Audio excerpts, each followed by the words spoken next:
Hello dear students. जैसे हमने आपसे वादा करा था कि हम आपके लिए प्रीलिम्स 2026 में बहुत मदद करने वाले हैं, तो बहुत सारे कोर्सेज हमारे लॉन्च है। उनमें से एक कोर्स हम यहाँ पर आपके लिए फ्री ऑफ कॉस्ट प्रोवाइड कर रहे हैं, दैट इज़ मॉडर्न हिस्ट्री का कोर्स।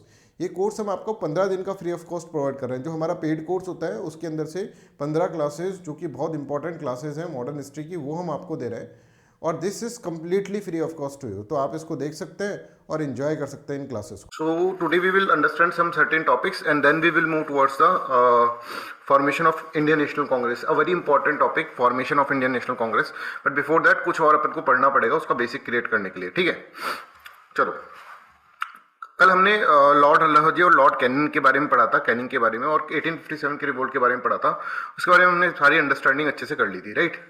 अब लॉर्ड जो हैं अपने डलहौजी, राइट।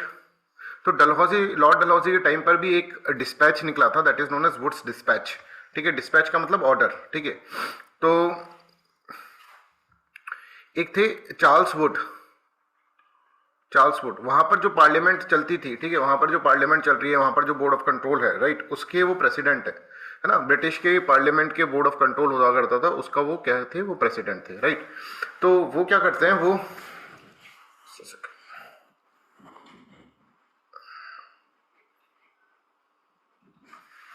वो एक वुड्स डिस्पैच निकालते हैं and this Wood's dispatch is related to the education से रिलेटेड है, राइट। तो यहाँ पर क्या होता है कि यहाँ पर कुछ चीजें बोली जाती है। देखो, हमने अभी तक एजुकेशन के बारे में जो समझा है वो किससे समझा है, अपने भाई मकौले से समझा है, ठीक है। और मकौले ने क्या करा था आपको इसके अंदर अंडरस्टैंड कर, मतलब इसके अंदर आपको पता है, मकौले ने सिर्फ इंग्लिश लैंग्वेज को यहाँ पे प्रेफर करा था, ठीक है, कि इंग्लिश लैंग्वेज के अंदर mode of education should B English, syllabus should be English, ठीक है। और इंडियन लैंग्वेजेस और इंडियन टेक्स्ट को उसने नहीं माना था, राइट। और जो अपन ने पढ़ा था कि ये एंजेलिसिस्ट अप्रोच थी, ठीक है। पर वुड्स डिस्पैच जो होता है ना, वो 1854 के अंदर आया है, राइट। मकौले मिनट 1835 में आई है, और मकौले मिनट 1835 में आई है। यहाँ पर ये बोला गया था कि एक ट्रिकल डाउन थ्योरी भी इसके अंदर बताई गई थी। ट्रिकल डाउन थ्योरी के अंदर हमने समझा था कि कुछ लोगों को हम पढ़ा देंगे, बाकी वो उन सबको, सारे लोगों को पढ़ाएंगे, वो भी फेल हो गया था आगे चलकर। तो एक तरह से वुड्स डिस्पैच क्या है, इस मकौले मिनट का जो कॉन्सिक्वेंसीज है उसके ऊपर बना हुआ एक रिफॉर्म है, राइट। अपन ऐसा बोल सकते हैं, अगर अपन को एक्सप्लेन करना हो तो मकौले मिनट से जो प्रॉब्लम्स हुई एजुकेशन सिस्टम में भारत के, उससे आने वाला एक रिफॉर्म है, that is known as Wood's dispatch. उसको अपन वुड्स डिस्पैच बोल रहे हैं, राइट। तो वुड्स डिस्पैच के अंदर कुछ बातें करी गई, जैसे कि सबसे पहले तो उन्होंने बोला ये ट्रिकल डाउन थ्योरी है ना, दैट इज नॉट राइट, ठीक है।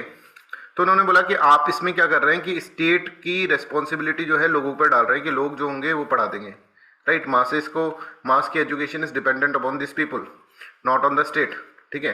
जबकि मास education should B responsibility of state, that is very important point.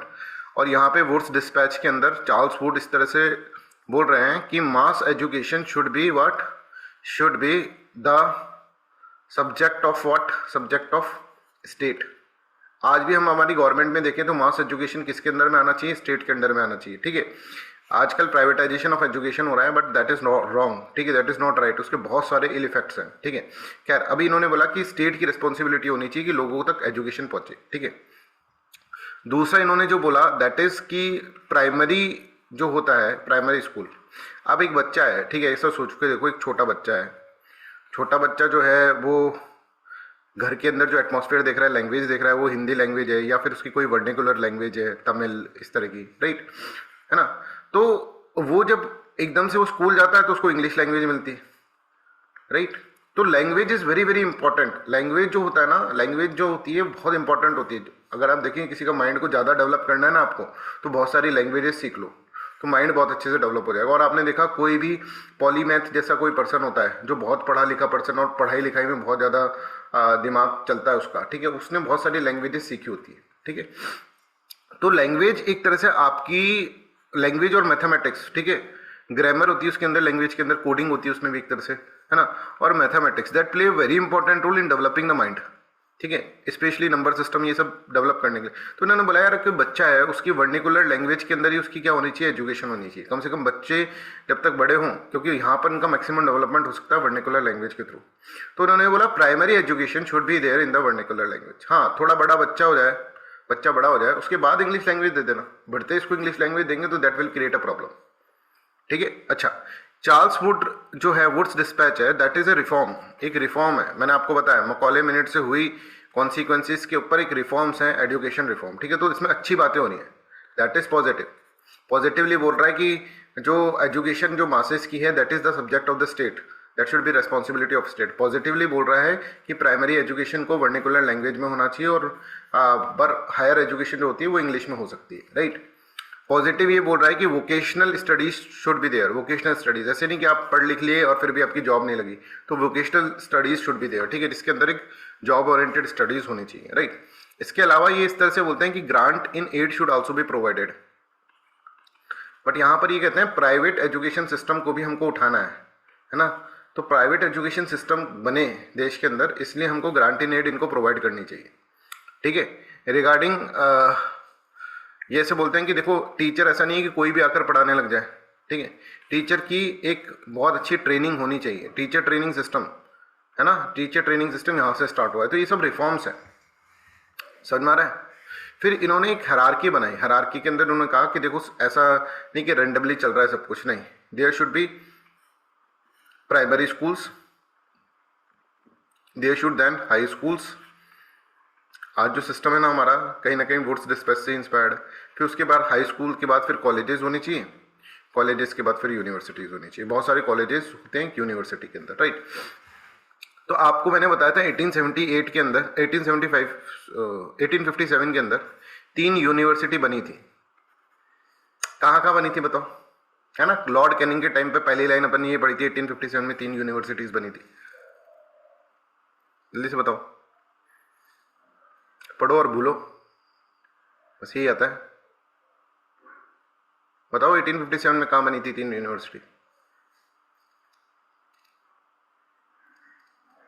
तीनों प्रेसिडेंसी में बनी थी, कलकत्ता, बॉम्बे और मद्रास। ठीक है, तो यहाँ पे यूनिवर्सिटीज बनेंगी। उन यूनिवर्सिटीज का कैसा रहता है सिस्टम, देखो कि बहुत सारी कॉलेजेस होती हैं, ठीक है, और वो सब यूनिवर्सिटी के अंडर में आती हैं, एक यूनिवर्सिटी के अंदर। ठीक है, तो कॉलेजेस बन रहे हैं, उसके नीचे हाई स्कूल्स हैं, हाई स्कूल के अंदर प्राइमरी स्कूल्स हैं। ठीक है, इस तरह का हायरार्की बनने की कोशिश करें। चलिए पढ़ते हैं इसके अंदर और क्या चीज थी। Charles Wood, president of the board of control of the British parliament, ठीक है, recommended following reforms in the field of education. Education for mass is the responsibility of the state. Point number 1, primary education should be given through the vernacular language and higher education should be given through the English language. Vocational studies should be promoted. इसके बाद grant in it should be provided to private education institutions. Teacher training should be provided. Women education के बारे में बात कर रहे हैं, women education होनी चाहिए, राइट। उस टाइम पर जहाँ पर रिलीजियस डायमेंशन के अंदर सैंक्शंस हैं वीमेंस के एजुकेशन के ऊपर कि वीमेन एजुकेशन नहीं कर सकती। Technical colleges should be establish. 2 technical colleges were establish, Roorkee engineering college और पूसा एग्रीकल्चर कॉलेज। ठीक है, ये एस्टेब्लिश करे गए। Hierarchy in the education system was there. Primary schools in the villages, villages के अंदर प्राइमरी स्कूल, उसके ऊपर एंग्लो वर्निकुलर हाई स्कूल्स, फिर affiliated college at the district level और प्रेसिडेंसीज लेवल के ऊपर affiliating universities in the presidency town. ये सारा हायरार्की होना चाहिए एक एजुकेशन सिस्टम के अंदर। ठीक है, अब देखो प्राइमरी स्कूल्स जो होंगे ना उसमें जो लैंग्वेज होगी that will B vernacular language. ठीक है, तो जैसे कि बच्चे जो हों वर्निकुलर लैंग्वेज के अंदर हो। ये हाई स्कूल्स जो हैं, ठीक है, जिसको हम बोल रहे हैं कि सेकेंडरी स्कूल्स भी इसके अंदर बोल सकते हैं। ठीक है, ये जो होंगे that will B Anglo vernacular. Anglo vernacular मतलब समझ रहे हैं, थोड़ा इंग्लिश और थोड़ा सा इंग्लिश का एक सब्जेक्ट होगा और बाकी की लैंग्वेजेस जो होंगी तमिल, है ना, हिंदी, संस्कृत, जो भी लैंग्वेज चल रही है वर्निकुलर लैंग्वेज उस पर्टिकुलर स्टेट के अंदर वो होगा। तो इसके अंदर देखो लैंग्वेज का बहुत इंपॉर्टेंट देखा गया कि लैंग्वेज वर्निकुलर लैंग्वेज में होना चाहिए प्राइमरी, और फिर उसके बाद एकदम से नहीं, वर्निकुलर से एकदम से नहीं हो जाएगा, एंग्लो वर्निकुलर, जिसको अपन बोलते हैं ना, जैसे हिंदी और इंग्लिश, ठीक है, वैसा, राइट। पर इसके अंदर क्या होगा, कुछ सब्जेक्ट्स जो होंगे वो इंग्लिश के होंगे और कुछ सब्जेक्ट वर्निकुलर लैंग्वेज, एकदम से नहीं हुआ। हाँ, फिर तीसरे में जो होगा यूनिवर्सिटीज तक पहुंचते पहुंचते आपको इंग्लिश समझ में आने लग गई, तो universities will be in the English language. अब यहाँ पे वर्निकुलर लैंग्वेज खत्म। ठीक है, colleges should be there in the, right, I hope this is clear. तो यूनिवर्सिटीज, कॉलेजेस जो होंगी that will be in the what, in the English language. तो ऐसा सिस्टम इसके अंदर बनाया है, राइट। तो देखो पढ़े होंगे अभी तक आप चार्ल्स वुड डिस्पैच, ठीक है। बट इसके अंदर आपको देखना है क्वेश्चंस वो नहीं आएंगे जो आप पढ़े हुए हैं, है ना। ये सब चीज़ें आपको समझ में आनी चाहिए कि भाई ये क्यों वर्निकुलर लैंग्वेज को लेकर आ रहे हैं, ठीक है। क्या इसका क्या बेसिक था कि मकौले मिनट जो था उसके अंदर जो कॉन्सिक्वेंसीज हुए उसका एक तरह से ये क्या है, इसके ऊपर ये बनाया गया है, राइट। रिफॉर्म सिस्टम है ये कुछ। तो देखो, primary education, medium vernacular languages, better comprehension among the masses, wider reach of education, practicality and social utility. फिर दूसरा हम देख सकते हैं secondary education, both English and the vernacular languages are there, ठीक है। Purpose gradual transition from the vernacular to English, preparation for the higher education. और higher education जिसमें कॉलेज एंड यूनिवर्सिटीज आ रहे हैं, यहाँ पर आप देखेंगे English language will be there. तो यहाँ पर इस तरह का एजुकेशन सिस्टम कुछ बनाने की कोशिश करी। फिर यहाँ पर आया कि universities should be establish. The first 3 universities in India were establish in 1857 at Calcutta, Bombay and Madras. Because of importance of this recommendations it is popularly known as Magna Carta of the modern education in India, ठीक है। जो भी important document होता है, मैंने polity में आपको बताया था, उसको मैग्ना कार्टा अपन बोलते हैं, तो उसको मैग्ना कार्टा ही माना गया है एजुकेशन। तो कौन सा सिस्टम जो है मैग्ना कार्टा होगा, तो आप लिखोगे वुड्स डिस्पैच, ठीक है। इस तरह से अपन को पढ़ना होता है। ये क्वेश्चन सॉल्व करो।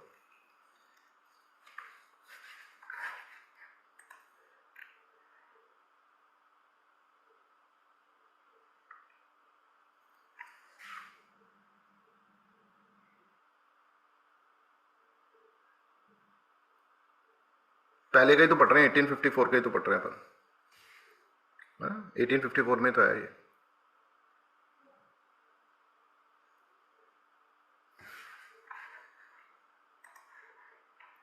State responsibility for mass educations, promotion of vocational training, technical educations, replacement of the English by the vernaculars at the university level, ठीक है, ये भी सही है। ये नहीं है सही, right. Replacement of English by vernaculars at university level,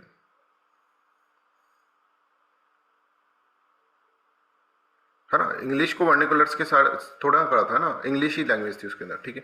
guarantee net to the private education institutions और एस्टेब्लिशमेंट ऑफ एफिलिएटिंग यूनिट। तो फर्स्ट सेकंड थर्ड रॉन्ग है इसमें, first second fourth and fifth. 265 करो।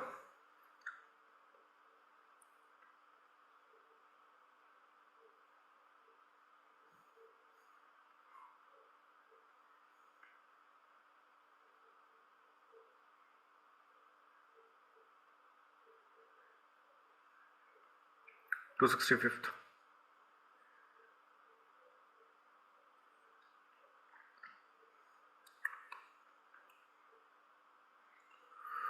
तो 265th का देखो, Charles Wood dispatch marked a shift from the elitist education to the mass education system, ठीक है।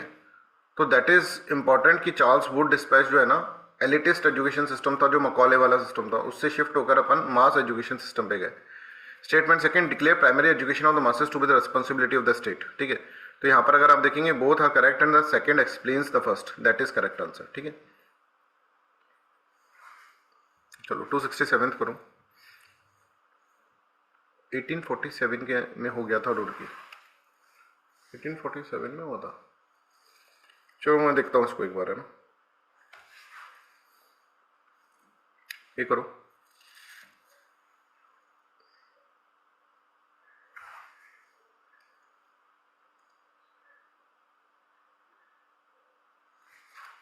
ठीक है, तो ऐसे primary school, high school, colleges, university, B will be correct answer, ठीक है। 268 करो।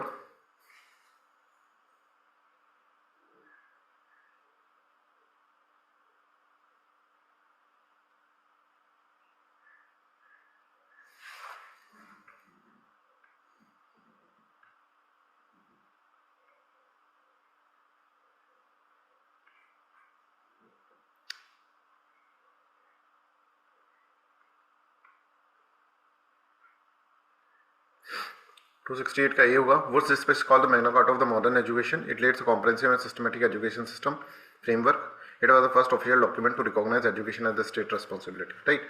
इसमें कोई कंफ्यूजन नहीं होना चाहिए आपको, राइट। एग्जाम के अंदर हो जाता है यार, फर्स्ट आ गया तो दिक्कत हो जाती है, पहला ही था क्या, इससे पहले मकौले मिनट आया था ना। पर आपको पता है कि मकौले मिनट के अंदर किस तरह की कंट्रोवर्सी हो गई थी, राइट, है ना। एक तरह से उन्होंने जो ट्रिकल डाउन थ्योरी बताई उसको इसने एक तरह से रिजेक्ट कर दिया है, राइट।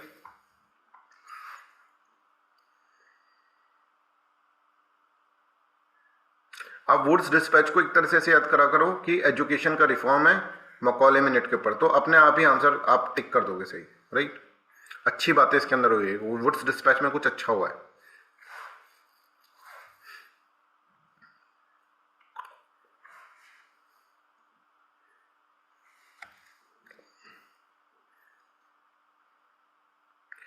ठीक है, तो regarding teacher training under the Wood's dispatch, teacher training was considered essential for the education expansion, that is correct.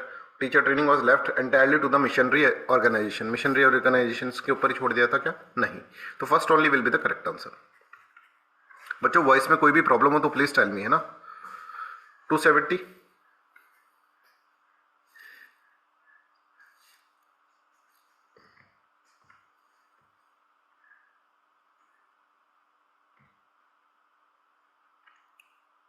Calcutta, Bombay and Madras will be correct answer. अच्छा एक बात और बताओगे प्लीज कि पहले से सही आवाज आ रही है क्या? पहले जैसे क्लासेस के अंदर आती थी उससे बेटर है क्या? Is it better than the previous lectures? Please tell me. नहीं, थोड़ी सी डिग्रेड है, बट इट्स नॉट नोटिसेबल. अच्छा, डिग्रेडेड थोड़ा क्वालिटी में. हाँ, हल्का सा. Okay okay. बट ठीक है, but it's manageable. We are not noticing it. No, I am just checking that this is best or better than the. Yes. तो आई I think think मतलब ऐसा हो रहा होगा कि जैसे गूंज सी आवाज वो हो रहा होगा. yes, exactly, yes. हाँ, वो तो हल्का यार तो वो फील है. ठीक है, चलो रूम में मैं कुछ चेंजेस करवाता हूँ उसके लिए, राइट. चलो थैंक यू. आगे अपन करते हैं. एक हिंदू विडो रिमैरिज एक्ट भी हुआ था, पर ये हम ईश्वर चंद्र विद्यासागर, हम है ना इन रिलीजियस रिफॉर्मर्स को अलग से पढ़ेंगे. राजा राव मोहन राय को अलग से पढ़ेंगे, ईश्वर चंद्र विद्यासागर को अलग से पढ़ेंगे, ठीक है. बाल गंगाधर तिलक, सबको बहुत सारे जो होंगे रिफॉर्मर्स उनको पढ़ेंगे हम. कम से कम हम नहीं तो 15 रिफॉर्मर्स के आसपास पढ़ेंगे, ठीक है. उसका अलग से चैप्टर बनाकर एक ही दिन में उसको खत्म करने की कोशिश करेंगे, राइट. एक दिन में तो नहीं होगा, 2 दिन तो लगेंगे उसके अंदर, ठीक है, क्योंकि पूरा का पूरा सिस्टम बताना पड़ेगा आपको, सोसाइटी के अंदर क्या सिस्टम था, ठीक है. तो supported by the Hindu window remarriage act भी आया था उनके 1856 के अंदर, राइट. डलहौजी के टाइम पर ही. Supported by the Hindu liberals, Hindu like Ishwar Chandra Vidyasagars, and oppose by the orthodox Hindus like Bal Gangadhar तिलक. बाल गंगाधर तिलक ने इसने विडो रिमैरिज एक्ट को है ना अपोज करा था. तो दैट इज वेरी इंपॉर्टेंट. खैर ये सब चीजें अपन आगे चलकर पढ़ लेंगे. क्या था विमेन का कंडीशंस, वो समझने के बाद ही आप ये सब चीजें समझ पाएंगे. अब एक बहुत इंपॉर्टेंट है लॉर्ड लाइटन, है ना. अब लाइटन है ना, देखो शक्ल से कैसे बर्बाद सा आदमी लग रहा है, ये था भी बर्बाद, ठीक है. ये कब है? 1876 से 1880 तक, है ना. पर हमारे लिए बहुत फायदेमंद रहा है, राइट. हम लोगों को इसने इतना बर्बाद करने की कोशिश करी, इतना डराने की कोशिश करी. इसके पास एक लाइटर रहता था, है ना, तो लाइटर से आग लगा देता था कहीं पर भी, तो लोग इससे डरते थे. देखो कितना डेडली सा दिख रहा है, राइट. प्लस ये एक तरह से बहुत ही खराब आदमी था, he is a bad man. ऐसे अपन को याद रखना है. इसने हमारे लिए कुछ नहीं करा, हमको बर्बाद ही करा. पर इसने हमारे लिए एक चीज, ब्लेसिंग इन डिस्गाइज हमारे अंदर आ गई कि लॉर्ड लाइटन की पॉलिसी के कारण हम सब एक यूनाइट हो गए. हमको ये समझ में आ गया कि भाई अकेले अकेले तो कुछ काम नहीं होगा, अकेले अकेले तो ये मार देंगे हमको. एक हमको ऑल इंडिया ऑर्गेनाइजेशन चाहिए, और उस ऑल इंडिया ऑर्गेनाइजेशन का नाम जो था that will B Indian national Congress. तो लॉर्ड लाइटन का ये फायदा हुआ कि 1876 से 1880 तक इसने हमको इतना डराया, इसने हमारे साथ इतना बुरा बुरा करा, इतना खराब करा कि हमारे अंदर एक नेशनल कॉन्शियसनेस जनरेट हो गई. हमको ये समझ में आ गया कि हमको ये समझ में आ गया कि भैया देखो ऐसे बिफरे बिफरे से रहने से तो काम नहीं चलेगा. अपनी अपनी ऑर्गेनाइजेशन खोल कर बैठे थे हम, तो उससे अच्छा है कि हम एक ऑल इंडिया ऑर्गेनाइजेशन बना ले, ठीक है. और 1885 के अंदर इंडियन नेशनल कांग्रेस यहाँ पर बन जाएगी. तो ये इतना खराब आदमी क्यों था, ठीक है, ये अपन को इसके अंदर पढ़ना है. इसके अंदर जो भी कॉन्ट्रोवर्शियल्स जो थे ना, जो भारत के लिए खराब थे, वो सारे के सारे इसके अंदर आप डाल सकते हो, right. Controversial and reactionary governor general, बर्बाद कर दूंगा भारतीयों को. इसको एक तरह से हमसे टेंशन थी, इंडियन से इसको प्रॉब्लम थी, राइट. तो बहुत सारे कंट्रोवर्शियल लॉज आए and decisions were taken which angered the Indian nationalist and give an opportunity to join hand against the British colonialism. मतलब इनको ऐसा कह सकते हैं भाई किसी को इतना मत डराओ कि उसके अंदर से डर ही खत्म हो जाए, ठीक है. ऐसे कहते हैं ना, ये डायलॉग होता है वो इनके लिए कि इसने हमको इतना डराया कि हमारे अंदर का डर ही खत्म हो गया और हम एक नेशनल प्लेटफॉर्म बनाने की सोचने लग गए, जो कि 5 साल बाद हमने बना दिया, राइट. अब लॉर्ड लाइटन ने क्या क्या करा ये अपन इसके अंदर समझते हैं, ठीक है. लॉर्ड लाइटन के टाइम पर 1876 के टाइम पर 1876 से लेकर 1878 बंगाल के अंदर एक बहुत बड़ा फैमाइन आया. बंगाल के अंदर फैमाइन आया. फैमाइन का मतलब कि लोग जो होंगे ना वो भूख से तड़प तड़प के मरने लग जाएंगे, है ना. Out of starvation people are dying. अब इसका कोई भी रीजन हो सकता है. ड्रॉट भी था एक रीजन. एक सबसे बड़ा रीजन जो था ना, जिसको ये बोल रहे थे ये फैमाइन जो है ना नेचुरल नहीं है. This famine is what man made, artificial famine है. फैमाइन का मतलब समझते हो ना, फैमाइन का मतलब जब लोग भूख से तड़प तड़प के मरने लग जाते हैं, ठीक है, ऐसी कंडीशन जब आ जाती है, that is known as what, that is known as famine. अब ये किसी भी तरह से कंडीशन आ सकती है, राइट. जब मास में लोग तड़प तड़प के मर रहे हैं भूख से, that is known as famine. अब फैमाइन कुछ भी रीजन से आ सकता है. ड्रॉट से भी आ सकता है भाई, या फिर मैंने ऐसी पॉलिसीज बना दी। तो नेशनलिस्ट ऐसे बोलते थे कि इसकी पॉलिसी के कारण आया है, राइट। तो यहां पर देखो, great famine in central India which led to the death of 25 lakh people. आप सोच कर देखो, 25 लाख लोग मर गए, 25 लाख लोग 2 साल के अंदर मर गए। आप 25 लाख लोगों को एक साथ खड़ा देख लो, कितनी बड़ी भीड़ हो जाएगी। मतलब आज तक इतनी बड़ी भीड़ इकट्ठी नहीं हुई होगी। 25 लाख लोग एक साथ मर गए। Affected and displace another 2 crore people, और 2 करोड़ पीपल, और तब तो पॉपुलेशन बहुत कम हुआ करती थी, ठीक है। 150 करोड़ में से 25 लाख आना बहुत ठीक है, नॉर्मल है, पर वहां पे तो पहले ही पॉपुलेशन लाखों में हुआ करती थी, राइट। उसके अंदर से 25 लाख लोग मर गए। इतना भयंकर फेमाइन यहां पर आया। तो ये फेमाइन कोई ऐसा तो नहीं होगा कि ड्रॉट पड़ा, अकाल पड़ा और फेमाइन आ गया, नहीं। इसके अंदर कुछ ऐसी पॉलिसीज बनाई होगी इन्होंने जिससे कि पॉवर्टी बढ़ गई होगी, और इस कारण से लॉर्ड लाइटन को बड़ा क्रिटिसाइज करा जाता है, राइट। तो नेशनलिस्ट वर्जन ये था कि Indian nationalist argued that the poverty was caused by the British policy of taxation. इतना ज्यादा टैक्सेशन लगाओगे लोगों के पास पैसा ही नहीं बचेगा, तो पॉवर्टी के कारण ही फेमाइन आया, इस तरह से इसके अंदर बोलते हैं। जबकि ब्रिटिशर्स का एंगल क्या था, गवर्नमेंट का वर्जन ये था कि government on the other hand explain that natural calamities like the drought, flood etcetera were reason for famine. ये है रीजन फेमाइन का, इस तरह से गवर्नमेंट बोल रही थी उस वक्त। अभी हम पढ़ेंगे उसके अंदर दिल्ली दरबार होता क्या है। एक दिल्ली दरबार हुआ था, राइट, 1877 के अंदर, और दिल्ली दरबार के अंदर क्वीन आई थी। क्वीन खुद स्वयं चलकर यहाँ पर हमको दर्शन देने के लिए आई थी।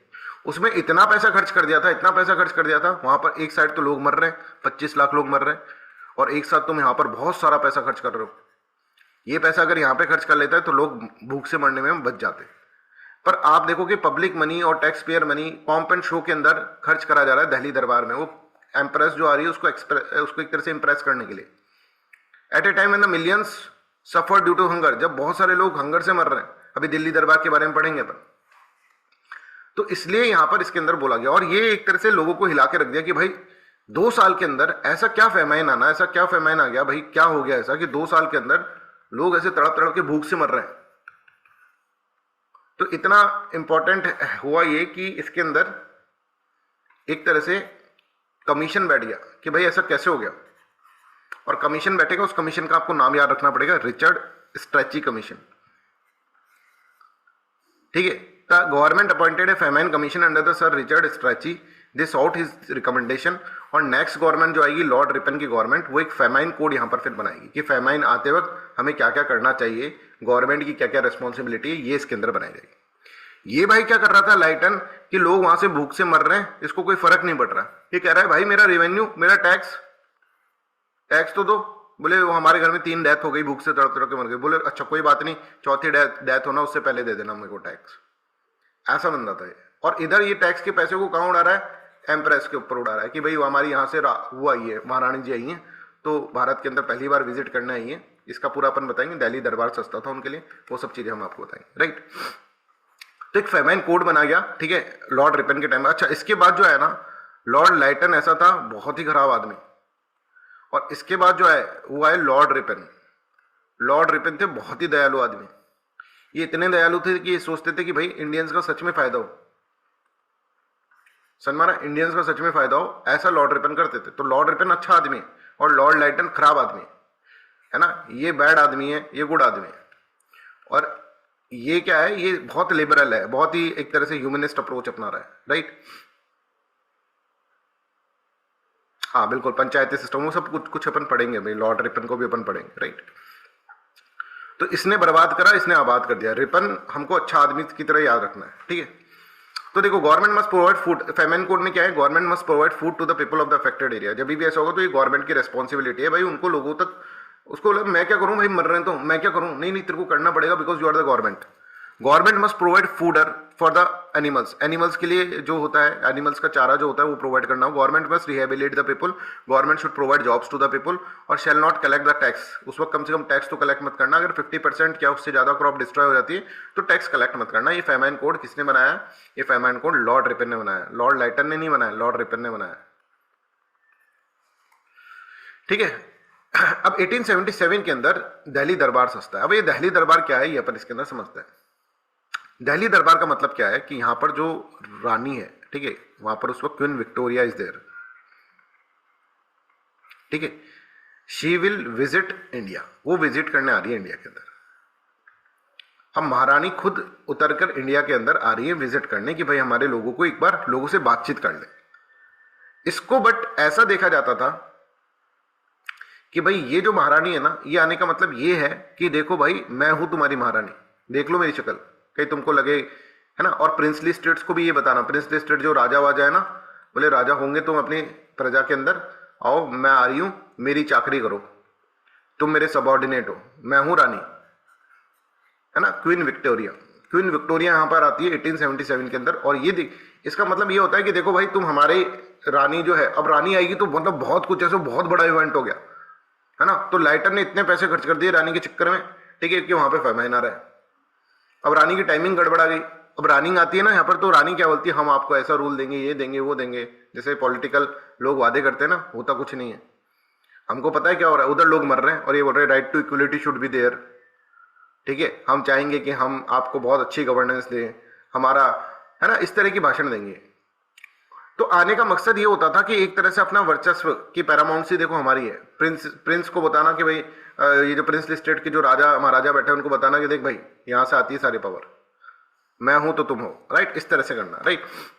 तो Delhi Durbar was held to welcome and honour Queen Victoria, she was declared Empress of India and also honoured with the title Kesari. तो उनको एम्प्रेस ऑफ इंडिया यहाँ पर बोला गया। मैंने आपको पढ़ाया था 1877 के अंदर दिल्ली दरबार में एम्प्रेस ऑफ इंडिया उसके अंदर बोला गया। 1857 के कॉन्सिक्वेंसेस के बारे में बात कर रहा था कि ये है हमारी महारानी। पहली बार ऐसा बोला गया कि ये देखो ये महारानी है भारत की। अभी तक ये महारानी कहाँ की थी, लंदन की थी, अब ये भारत की भी है।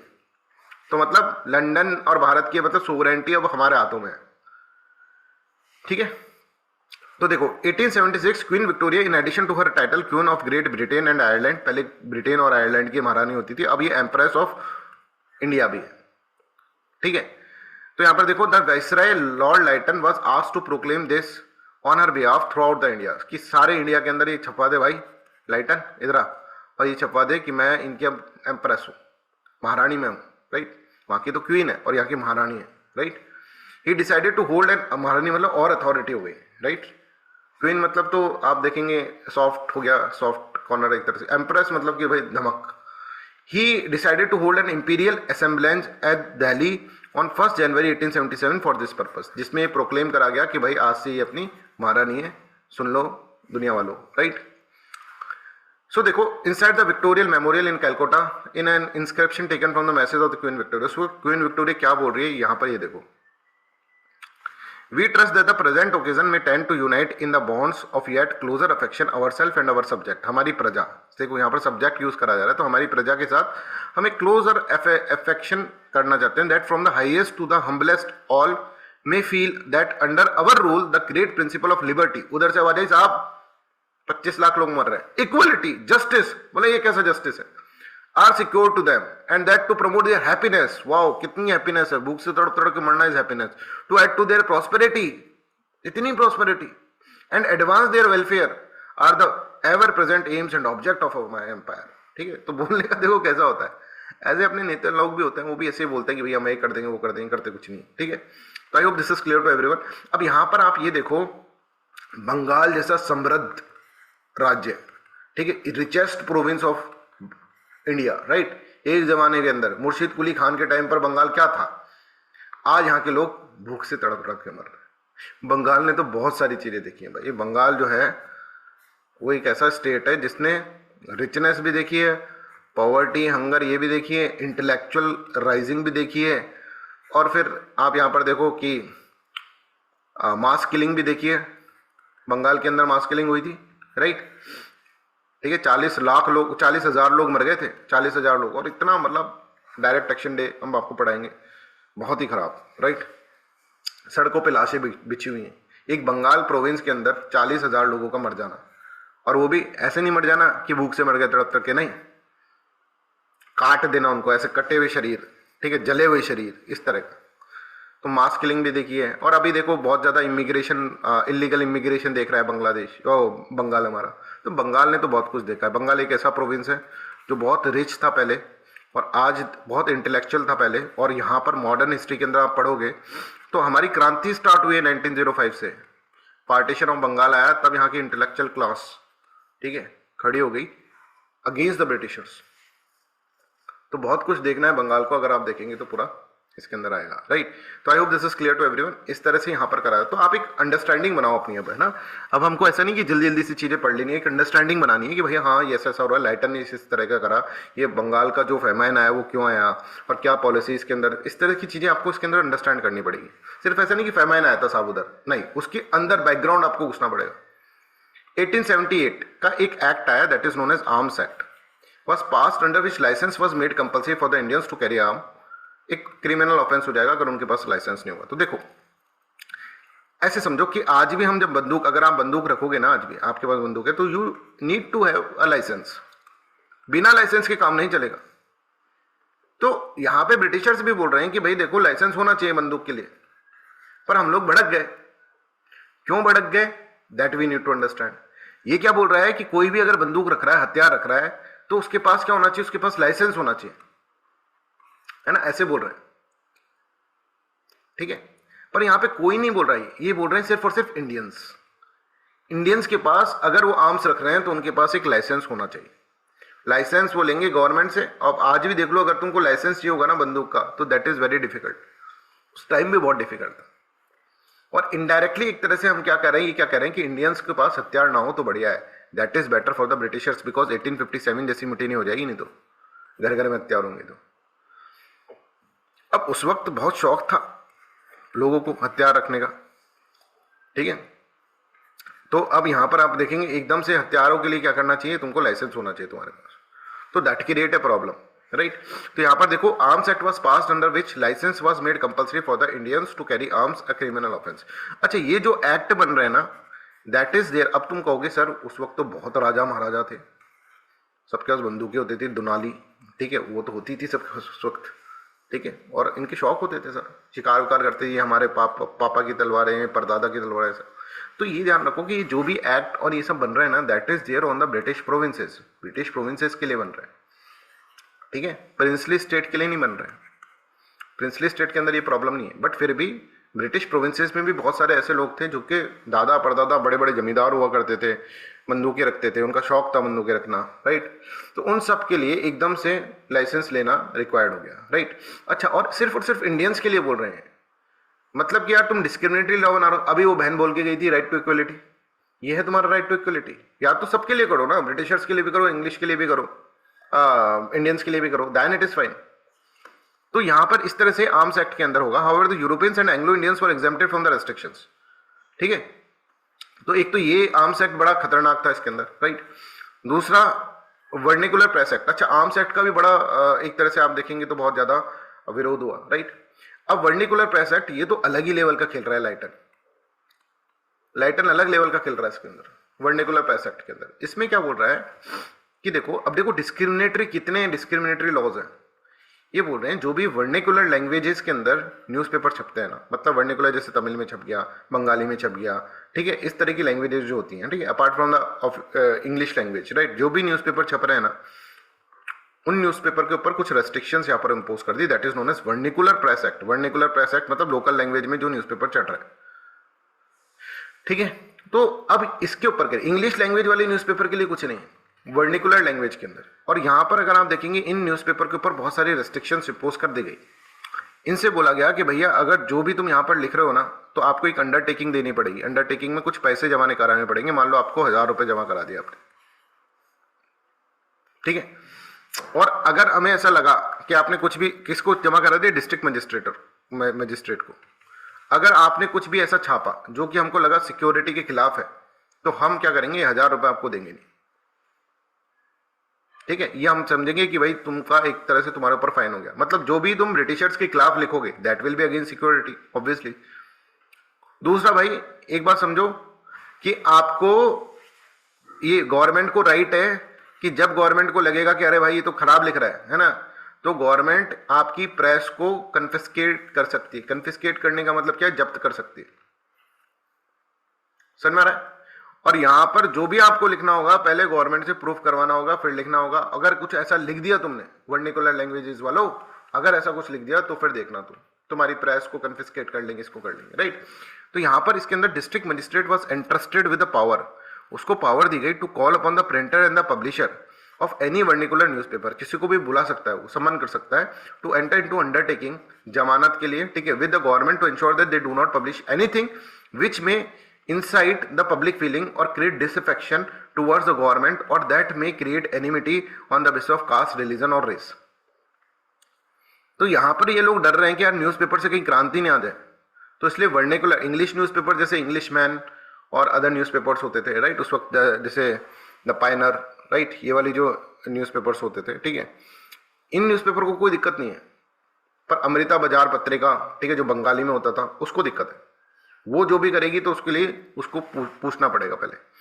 The publisher had to deposit the security and in case of infringement, security मतलब जमानत देने होते, जमानत का मतलब कुछ पैसे रखने हैं, जैसे 1000 रुपए रख दिए, जमानत जब्त हो जाने का मतलब क्या है, ये पैसे अब आपको नहीं मिलेंगे, right. In case of infringement of the provision of the act security could be forfeited, right. The decision district magistrate in such cases was considered final and no appeal could be made against such action in the court of law. इसको लगता है वो final है, ऐसा नहीं कि फिर आप कहोगे अपील करो साहब हमने तो ऐसा नहीं करा था, इसने तो अपने मारा। तो यहां से बहुत सारा अगर आप देखोगे कंट्रोल हो गया है वर्निकुलर प्रेस के ऊपर भी, और वर्निकुलर प्रेस अगर लॉयल हो गई ब्रिटिशर्स की तो that will create a problem. What problem? एक नेशनल कॉन्शियसनेस जो धीरे धीरे डेवलप हो रही थी, है ना, कुछ नेशनलिस्ट ने अपनी न्यूज़पेपर्स खोलने शुरू कर दिए थे, वो बिल्कुल खत्म हो जाएगी। और सब कुछ वही चाटुकारी था, जैसे न्यूज़ को कंट्रोल करते हैं ना वैसे। तो यहां पर देखो हमारे न्यूज़पेपर ने इसका बहुत विरोध करा। एक थी अमृता बाजार पत्रिका, है ना, ये बड़ी ही नेशनलिस्ट थी, राइट। इसने जब सुना ना तो अगले दिन ही इसने पता है क्या करा, इसने पूरी प्रिंटिंग प्रेस अपनी चेंज कर दी और इंग्लिश में न्यूज़पेपर छाप दिया। लो भाई, लैंग्वेज की बात है ना, लो इंग्लिश में ले लो, ठीक है। तो इसके लिए बहुत जाना जाता है। To escape from the provisions of the vernacular press act, the Amrita Bazar Patrika turn itself into the English language newspaper from the original Bengali में था, और अगले ही दिन इसके अंदर एक दिन के अंदर इसने पूरी प्रिंटिंग प्रेस चेंज कर दी। बोले अब तो हमारे ऊपर ये वर्निकुलर प्रेस एक्ट लगता नहीं, और बहुत ज्यादा विरोध हुआ इसके अंदर। ये तो एक तरह से फ्रीडम ऑफ प्रेस के खिलाफ चला गया, इस तरह से इसके अंदर बोला गया। तो यहाँ पर बोलते हैं reactionary policy of lighten and Ilbert controversy, Ilbert, है ना। अब ये देखो लाइटन की रिएक्शनरी पॉलिसी और इल्बर्ट कंट्रोवर्सी, अभी हम समझेंगे। इल्बर्ट कंट्रोवर्सी लॉर्ड रिपन के टाइम पे आता है। बहुत सारी ऑर्गेनाइजेशन बनी, बॉम्बे प्रेसिडेंसी एसोसिएशन, ठीक है, ये ऑर्गेनाइजेशन बनी जो जिसका यही मकसद था भाई ये लाइटन ने इतना कुछ खराब करा हमारे लिए, Ilbert controversy, Ilbert bill controversy के बाद तो बहुत कुछ हुआ, है ना। एक कॉन्शियसनेस जनरेट हो गई कि यार ये तो बड़े ही डिस्क्रिमिनेटरी है, ठीक है। क्या हुआ है इल्बर्ट बिल कंट्रोवर्सी, ये भी अपन को समझना होगा। आई होप दिस इज क्लियर। और लॉर्ड लाइटन ने और कुछ पॉइंट करे, ठीक है। एक बहुत इंपॉर्टेंट पॉइंट इसके अंदर आपको लर्न करना है। In 1878 the government announce new regulation reducing the maximum age limit for sitting in the Indian civil services examination from 21 years to 19 year. पहले थी एज 21 ईयर, पर उन्होंने कहा कि नहीं अब 19 ईयर हम कर रहे हैं। अब ये एज कम करने का क्या चक्कर हुआ, इससे क्या करना चाहते हैं? देखो आप देखोगे आगे चल के नेशनलिस्ट की एक बहुत बड़ी डिमांड रहेगी Indianisation of civil services, Indianisation of civil services, है ना। ये डिमांड बहुत ज्यादा रहेगी, और इंडियन नेशनल कांग्रेस जब अपनी डिमांड्स बनाएगी स्टार्टिंग के अंदर, तो उसके अंदर ये सबसे priority, one of the priority demand was Indianisation of the civil services. अब सिविल सर्विसेज का इंडियनाइजेशन का मतलब क्या है, ये आपने आज तक नहीं पढ़ा होगा, ठीक है। आप सुनते होंगे इंडियनाइजेशन ऑफ सिविल सर्विसेज, बस उसको ऐसे याद कर लेते हो। इसलिए हर चीज के पीछे क्यूरियोसिटी होनी चाहिए आपको, ठीक है। तो पहले क्या होता था, इंडियन सिविल सर्विसेज का एग्जाम जो होता था, है ना, जो जिसके लिए आप प्रिपरेशन कर रहे हैं, राइट, वो एग्जाम जो होता था ना वो भारत के अंदर नहीं होता था। उस एग्जाम का सेंटर आता था लंदन में, ठीक है। आप जैसे प्रिपरेशन कर रहे हैं, जैसे आपका एक सेंटर, अच्छा डेट आ गई 24 May is the date I think, है ना। कल ही कैलेंडर आया था, 24 मई है या 25 मई है, कुछ ऐसा डेट है, राइट। तो 24 मई डेट है, हम आपको अप्रैल तक बढ़ा देंगे, फिर उसके बाद आपके पास 1.5 महीना होगा, आराम से आप उसके अंदर प्रिपेयर कर सकते हो, राइट। 1.5 महीना हम आपको देंगे सेल्फ प्रिपरेशन के लिए, बट कंटिन्यूसली आपके कांटेक्ट में रहेंगे। बार बार फोन करके तंग तो करना हमारा बनता है, राइट, कि तुम पढ़ाई कर रहे हो, कैसे कर रहे हो, तो स्टूडेंट, और थोड़ा भी तुम घबराओ कुछ भी हो तो I am there with you, right. तो हमको अप्रैल तक तो हमको अप्रैल फर्स्ट वीक तक हमको कोर्स खत्म करना पड़ेगा, ठीक है। हाँ, फिर रिवीजन हम करवा सकते हैं, आपको एक दिन बैठ गए रिवीजन करवा दिया, क्योंकि मैं तो मई तक कहीं भी कुछ ज्वाइन नहीं कर रहा हूँ, ठीक है। मैं करूंगा तो बस आपका प्रीलिम्स का रिजल्ट बिगड़ेगा ना, तो ही कुछ और ज्वाइन करूंगा इंस्टीट्यूशंस और ये सब चीजें, ठीक है। तब मेरे को समझ में आ जाएगा भैया अब बहुत कम हो जाएगा फिर अधिष्ठाना इसका के ऊपर कोर्सेज और ये सब, है ना। तो आप लोगों की प्रीलिम्स का सिलेक्शन बहुत इंपॉर्टेंट है, इसके लिए मैं मेहनत कर रहा हूँ, आप लोग भी इसी के लिए मेहनत कर रहे हैं, बट प्लीज करना यार, है ना। इस बार मेरा खुद का पर्सनल इंटरेस्ट है इसके अंदर, समझो। मेरे को एक कॉन्फिडेंस चाहिए भाई कि हाँ ठीक है बच्चे पास होए, प्रीलिम्स करो तुम क्लियर, तभी तो पास होगे, पढ़ा रहे हैं, क्वालिटी का पढ़ा रहे हैं, सबको पता है, ठीक है, अच्छा पढ़ा रहे हैं, सबको पता है, बट सिलेक्शन तो दो ना मेरे को फिर। और तो ये बैच इसीलिए बनाया गया कि भाई एक अल्टीमेटली एक बार लास्ट बार एक बार ट्राई मार लेते हैं कि बच्चे सेलेक्ट होते हैं कि नहीं होते, राइट। और नहीं हो रहे तो फिर हमको पार्ट बनना पड़ेगा, फिर अपने ईगो को थोड़ा डाउन करना पड़ेगा, अपने सेल्फ रेस्पेक्ट को थोड़ा डाउन करना पड़ेगा, राइट। फिर किसी इंस्टीट्यूट को ज्वाइन करना पड़ेगा, उसके मैनेजमेंट से टकरार जो होती है हमको वो कम करना पड़ेगा, ऐसा हमको फिर अपने एटीट्यूड के अंदर चेंज करना पड़ेगा। पर अगर तुम मेरे को सक्सेस दे दोगे, प्रीलिम्स के अंदर सक्सेस दे दोगे, तो that will be a very good boost for me. मतलब मैं भी इतने दिनों से क्वालिटी एजुकेशन पढ़ा रहा हूँ, क्वालिटी एजुकेशन करता रहता हूँ, तो उसका मेरे को एक तरह से रिजल्ट मिल जाएगा, है ना। तो I will become very secure, ठीक है। चाहे पैसा ना आए, दैट इज डिफरेंट थिंग, पर एक सेटिस्फेक्शन आ जाए ना, वो भी बहुत है मेरे लिए। चलो, तो इंडियन सिविल सर्विसेज का क्या था, देखो लंदन में एग्जाम होता था। अगर मैं आपसे कहूँ कि सेंटर आपका लंदन में आएगा, तो आधे लोग बोलेंगे सर हमारी फीस वापस कर दो, हम तो नहीं दे रहे एग्जाम, है ना। तो सेंटर आता था लंदन में, राइट। अच्छा, इंडियनाइजेशन ऑफ सिविल सर्विस का मतलब कि भैया सेंटर तो एक पॉइंट तो ये है कि सेंटर तो कम से कम दिल्ली वैली यहाँ पर कहीं दे दो, राइट, भारत में तो दे दो। लंदन तो हर कोई जा भी नहीं पाएगा, आधे बच्चे क्विट कर जाएंगे। आई होप सारे बच्चे, आज भी मैं तुमको बोल दूं ना, उस वक्त तो बहुत कम्युनिकेशन के साधन भी नहीं है, ठीक है, शिप में से जाना पड़ेगा लंदन में, शिप में बैठकर, ठीक है। तो उस वक्त तो कुछ है नहीं साधन। आज भी मैं, आज तो इतने साधन, मैं बोल दूं भाई एग्जाम है ना ब्रिटेन में होगा तुम्हारा, तो तुम अभी मना कर दो। दूसरी चीज, सिलेबस जो होता था that was not a bit related with the Indian culture. Indian culture से रिलेटेड नहीं सिलेबस, सारा का सारा सिलेबस जो होता था वो फॉरेन कल्चर से रिलेटेड होता था। British education was there. तो इसको भाई थोड़ा सा, भाई ये जो हम को आप पढ़ा रहे हैं, राइट, इनको पढ़ाने के लिए इंग्लिश लिटरेचर, जो ब्रिटिश लिटरेचर पढ़ा है उससे बढ़िया भारत का लिटरेचर भी थोड़ा इंक्लूड करो, सिलेबस चेंज करो थोड़ा, ठीक है। और तीसरा सिस्टम ये है कि भाई ये बायस था टुवर्ड्स व्हाट, टुवर्ड्स यूरोपियंस, बायस बहुत ज्यादा था, है ना। तो ब्रिटेन वाले चाहते थे या सिविल सर्वेंट हमारे लोग बने नहीं, इसीलिए यहां पर एज भी कम करी गई, 21 से 19 करी गई। देखो भारत के अंदर अगर कोई ग्रेजुएट होगा तो उसको कम से कम आज की डेट में भी अगर हम देखें तो उसको 21 साल तो लगते ही थे। हमारा एजुकेशन सिस्टम ऐसा ही था, पहले भी ऐसा ही था, है ना। पेरेंट्स हमारे थोड़े लेट भेजते हैं, राइट, स्कूल में, और फिर ऐसे करते करते 21 साल के तो लगेगा ही लगेगा आपको टाइम पीरियड, ठीक है। और 21 साल में उम्र निकल गई। तो पहले ऐसा होता था, ये चाह रहे हैं किसी तरह से, इसलिए एज कम कर रही है, ऐसे नहीं कर रही कि भाई एडमिनिस्ट्रेशन में हमको यंग माइंड चाहिए और ये चाहिए, तो 21 साल का भी यंग माइंड ही होता है, समझ में आ रहा है। तो I hope this is clear to everyone, यहां तक आपको इसके अंदर समझ में आ रहा है। तो यहां पर देखो इसके अंदर regulation reducing maximum age limit है वो 19 से ऊपर हो गए तो आप सिविल सर्विसेज नहीं दे पाओगे। आज भी ये कर देना 19 वाली एज, तो अपना एजुकेशन सिस्टम ऐसा है कि 19 या 21 में तो सर हमारी ग्रेजुएशन होती है, 21 हमारी मिनिमम एज है इस बार, ठीक है। और यहां पर देखो 19 मैक्सिमम एज है। I hope this is clear to everyone. तो ये ब्रिटिशर्स की सिस्टम के हिसाब से वहां पे जल्दी हो जाती ग्रेजुएशन। तो यहां पर देखो ये एक तरह से Indian civil service examination was conducted in London in English and required a classical British education, not Indian education. Even when the Indians were legally allowed to compete with the 1854, after 1854, the system was structurally biased against them. पर फिर भी बहुत सारे लोग जो हैं, फिर भी हमारे 1870 तक small but growing number of Indians were beginning to qualify for the ICS examination. Select हो रहे थे बच्चे, इनको टेंशन हो गई। This alarm the colonial establishment with viewed the service as steel frame of the British rule.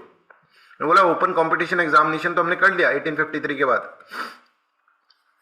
पर भाई ये तो कंपटीशन सही सही देने लग गए, तो उनको टेंशन होगी। तो reduction of the age limit in 1874 was therefore not a administrative coincidence but a political decision. It ensured that the Indian candidates who typically begin higher education later due to economic, social and education constraints would find it almost impossible to compete. समझ में आ रहा है। तो 21 से 19 क्यों करी गई? British candidates usually completed schooling earlier and could prepare specifically for the ICS examination, पर Indian student often finish university education around after 21, making them automatically ineligible. तो कोई आएगा ही नहीं तो फिर कैसे करेंगे? द एग्जाम बिगेन held in England further increase the disadvantage due to cost, travel and cultural barriers.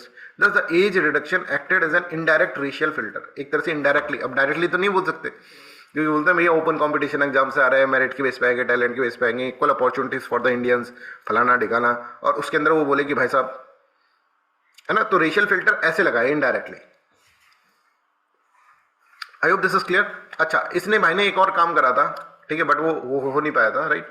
कि in 1878-79 Lytton introduce the statutory civil service consisting of 1/6 of covenanted post to be filled by the Indians of the high families through nomination, कि nomination के through मैं 1/6 जो होंगे ना post को fill करूंगा, जिसके अंदर क्या होगा, nomination by the local governments nominate करेंगी subject to approval by the secretary of the state and the viceroy.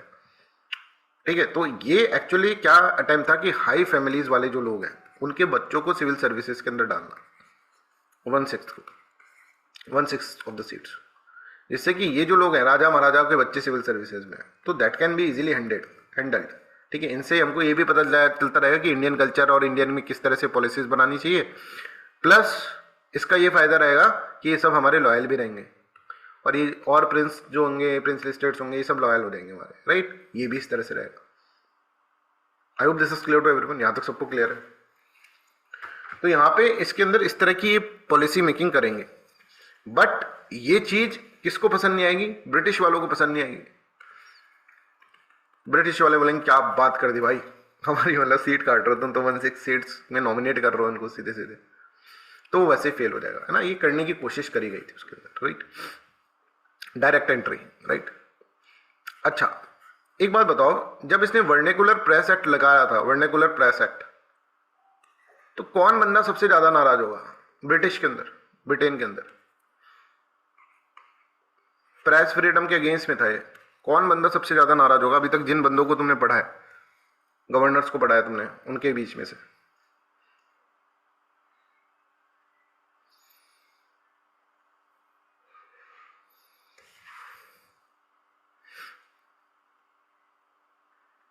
ठीक है, मेल्ट कैफ, जो कैफे में बैठकर अखबार पढ़ता था, याद करो,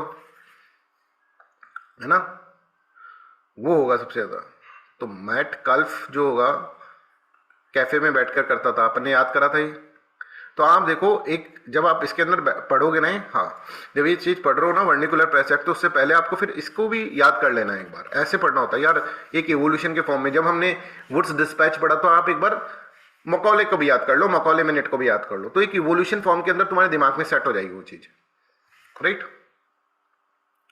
चलो 271,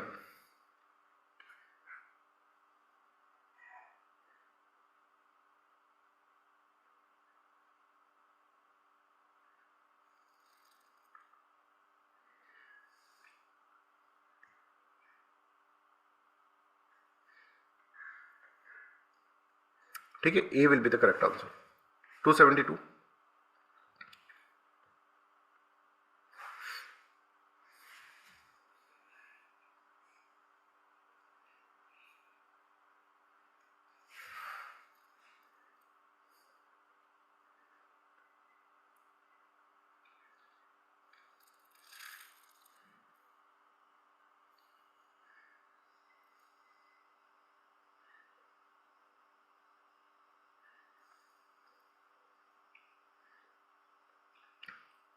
का C will be the correct answer, right. Applied equally to the English and vernacular paper, ये गलत होगा, बाकी तीनों सही है। 273 करो।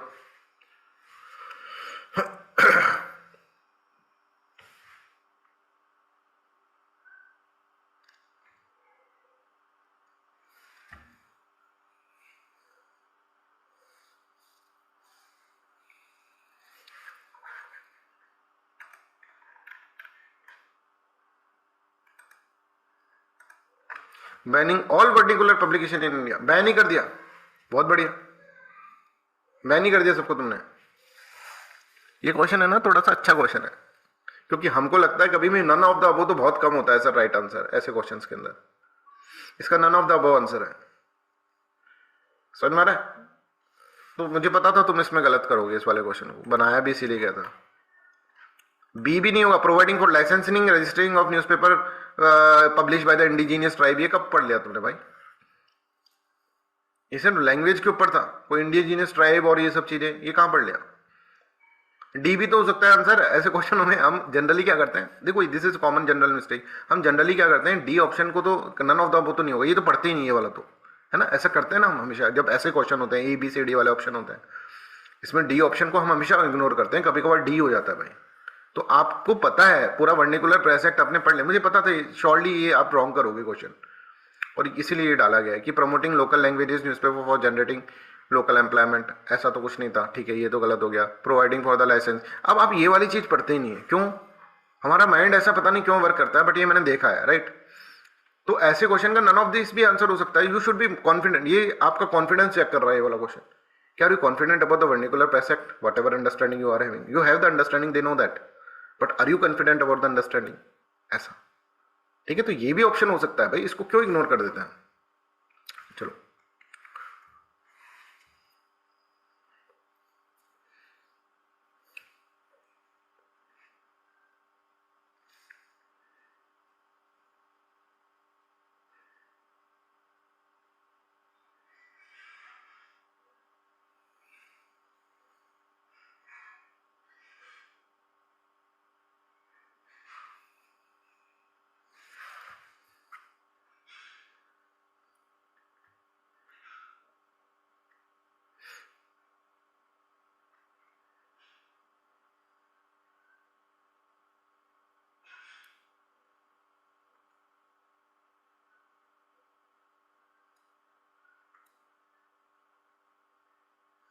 एक सेकंड, ठीक, क्या हो गया भाई।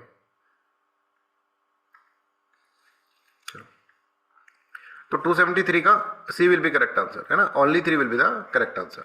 इसमें decision under the act was subject to judicial appeal, that is wrong. Final होता है डिसीजन, डिस्ट्रिक्ट मजिस्ट्रेट का डिसीजन मतलब फाइनल। 274 चैट चैट डिसेबल हो गया सर। है ना, कुछ ऐसा हुआ है इसमें, ये अभी हो रहा है चैट क्या, देखो एक डिसेबल हो बार। गया, अभी भी डिसेबल्ड ही है।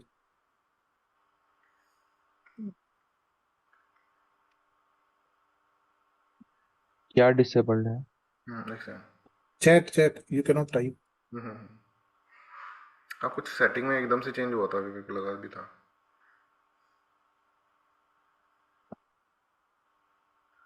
एक बार देखो आप। नाउ केम अप, या now it is okay. Okay okay, ठीक है। 274 करो। अच्छा 274 तो नहीं करना है अभी, यस।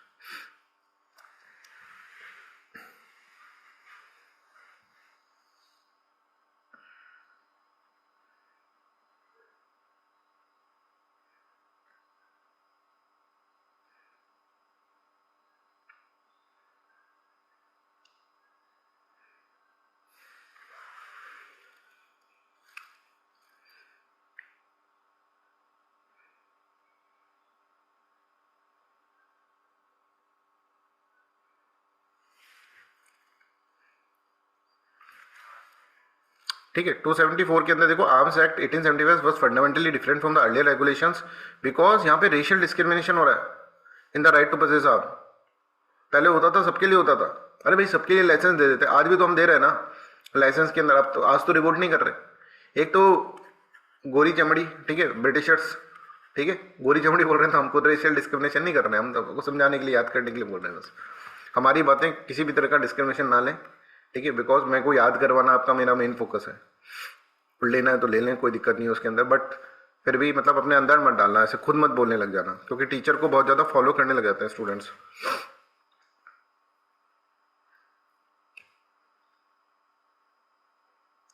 हाँ, टीचर जैसी लैंग्वेज बोलता है ना, वैसे स्टूडेंट्स भी बोलने लग जाते हैं, देखते होंगे कि। तो बट ये है कि हमारी लैंग्वेज बिल्कुल रॉ लैंग्वेज इसलिए रहती है, रॉ तो इतनी भी रॉ नहीं होती, खैर ठीक है, बट आपको याद कराना हमारा मेन पर्पस है, ठीक है।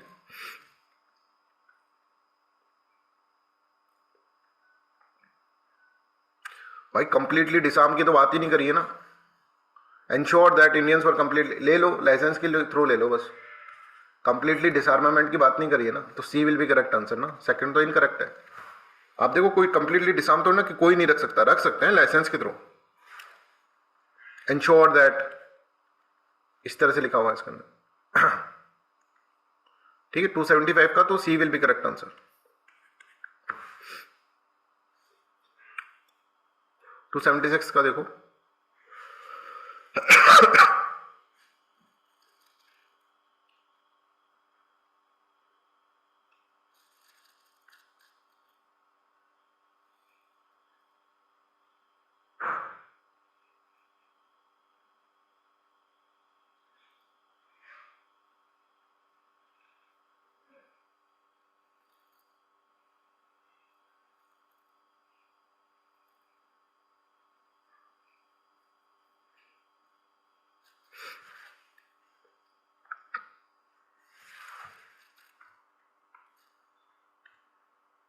सी विल बी करेक्ट आंसर, है ना।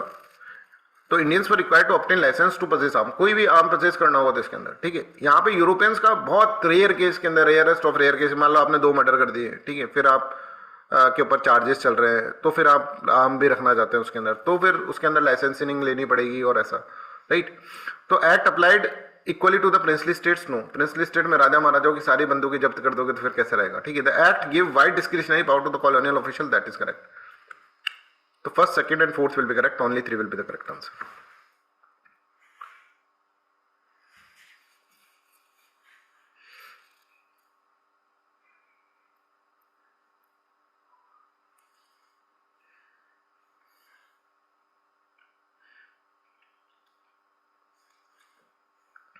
मैं कल ऐसे सपने सोच रहा था, मुंगेरी लाल कैसे इन सपने, कैसा हो कि 20 में से 15 बच्चे सेलेक्ट हो जाए प्रीलिम्स में।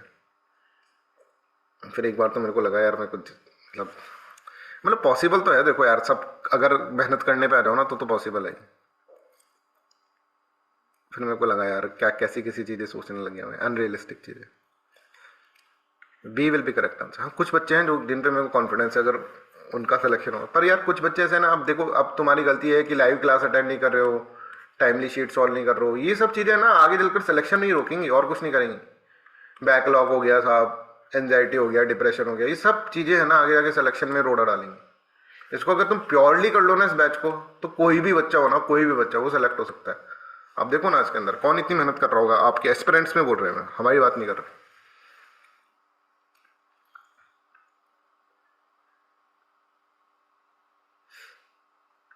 भाई मेरे को लग रहा है जो रियलिस्टिक डायमेंशन बताओ ना इसमें से, जो बच्चे सेलेक्ट होंगे आउट ऑफ 25 और 6 स्टूडेंट्स होंगे, रियलिस्टिक डायमेंशन तो ये है। पर मैं चाहता हूँ कि आउट ऑफ 20 कम से कम 15 हो गए तो फिर तो बस कोई मतलब ही नहीं है, फिर तो जीवन जी लिया, फिर तो आगे कुछ नहीं देखना। अब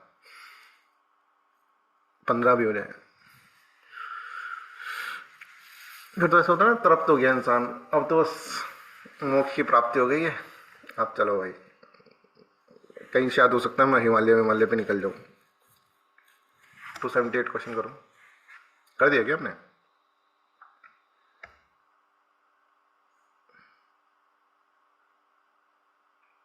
दिल्ली दरबार 1870, अच्छा कर लो एक बार, है ना। It is proclaim Queen Victoria as empress of India. Proclamation transfer sovereignty from East India company to the British crown. अरे भाई ये तो पहले हो गई थी, 1857 में हो गई थी। तो यहां पर C statement is correct, second is wrong.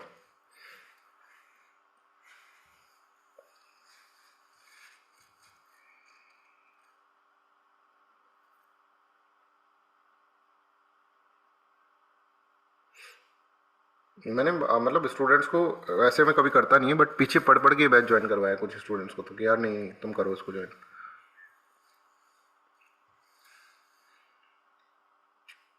क्योंकि मतलब ये है ना कि इसमें मैं कम से कम 19 स्टूडेंट जो मेरे पर्सनल स्टूडेंट्स हैं, ठीक है, जो कि जिनको मैं बहुत दिल से प्यार करता हूँ, राइट, उनके लिए तो उनका सिलेक्शन तो मैं चाहता हूँ ना इसमें। ये एक जरिया है, ये मानो ना मानो, एक दरवाजा है प्रीलिम्स का, ये वाला बैच। बस ये प्रूफ हो जाए ये चीज। It was organised under the Lord Lytton, that is correct, ये याद रखना है, ठीक है। लाइटन ने लाइट लगा दी थी, वो एम्प्रेस आई थी ना, उसमें बहुत सारी लाइट लगा दी थी, ठीक है। अभी और भी होंगे दिल्ली दरबार, ठीक है, 1911 में भी होता है एक, वो सारे अपन पढ़ेंगे, ठीक है। It coincide with severe famine, it mark the beginning of the crown rule in India. नहीं, क्राउन रूल तो पहले से हो गया था, है ना। Indian princes participate as subordinate allies, हाँ सबॉर्डिनेट अलाई की महारानी यही है हमारी, right. First, second and fourth will be correct answer, B will be correct answer.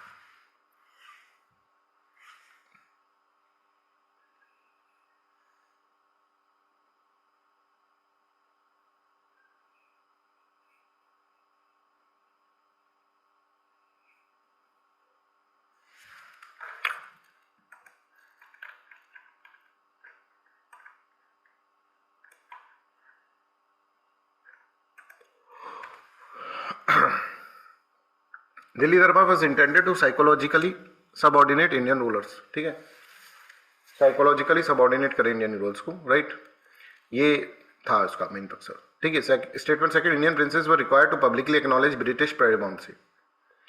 दरबार abolish princely autonomy, princely autonomy को एक तरह से अबॉलिश करने की बात ये कर रहा है, ये गलत है, ठीक है, तो ए विल बी करेक्ट। कोई प्रिंसली ऑटोनॉमी को नहीं, पर उनको दिखा देना कि भाई देख भाई तेरी औकात इतनी है ना। वो जब बोलेगा ना महारानी की जय हो, जब महाराज खुद बोल रहे हैं महारानी की जय हो, पैट्रियार्कल महाराज, तो मतलब महाराज महारानी के अंडर में आ रहा है, ठीक है। घर में नहीं बोला आज तक उन्होंने महारानी की जय हो, राइट। बाहर की महारानी की जय कर रहा है ना, तो मतलब फिर राजा और सबऑर्डिनेट ही है फिर राजा, राइट। चलो भाई, अपन इस खतरनाक आदमी को पढ़ लिए लॉर्ड लाइटन को। अब हम थोड़े से अच्छे आदमी को पढ़ ले, बहुत ही नेगेटिविटी फैल गई तो रिपन आ गए, ठीक है। रिपन अच्छा आदमी है, इसको ऐसे अच्छे आदमी से याद करना है आपको, ठीक है। इन्होंने ये जो सारे कॉन्ट्रोवर्शियल एक्ट थे, ये जो वर्निकुलर प्रेस एक्ट, ठीक है, और ये भाई अपना ये आर्म्स एक्ट, इन सबको हटा दिया। कॉन्ट्रोवर्शियल एक्ट ऑफ 1878 ये सारे के सारे हटा दिया। मतलब कॉन्ट्रोवर्शियल एक्ट्स जो भी वर्निकुलर प्रेस एक्ट और उसके बारे में बात हो रहा है, जो आर्म्स वाला एक्ट है। He was liberal and reformer governor general, अच्छा था ये, ठीक है। इसने कहा कि भाई सबसे पहले अपन क्या करते हैं, हम देखते हैं कि भारत के अंदर कितनी पॉपुलेशन है, क्या है, ये सब अपन इसके अंदर देखते हैं। तो सबसे पहले आती इसने, है ना, एक तरह, अच्छा ये जो था लॉर्ड रिपन है ना, ब्रिटिशर्स की नज़रों में आ गया था, ठीक है। ब्रिटिशर्स ने इसको बहुत क्रिटिसाइज करा कि यार तू इंडियन को इतना क्यों कर रहा है, तेरी क्या दिक्कत हो रही है, ठीक है, तू इनको ज़्यादा हीरो बना रहा है। तो इसने क्या कहा, इसने कहा पॉलिसी मेकिंग करो ना, तो that should be evidence based policy making. I should know that कि मैं जिस प्रजा को मैं राज्य और गवर्नेंस प्रोवाइड कर रहा हूँ वो प्रजा कैसी है भाई, उसका क्या है। तो इस सबसे पहले सेंसस जो होता है ना, फर्स्ट रेगुलर सेंसस इनके टाइम पर आता है, एक सेंसस होता है। Census exercise is very important for the policy making.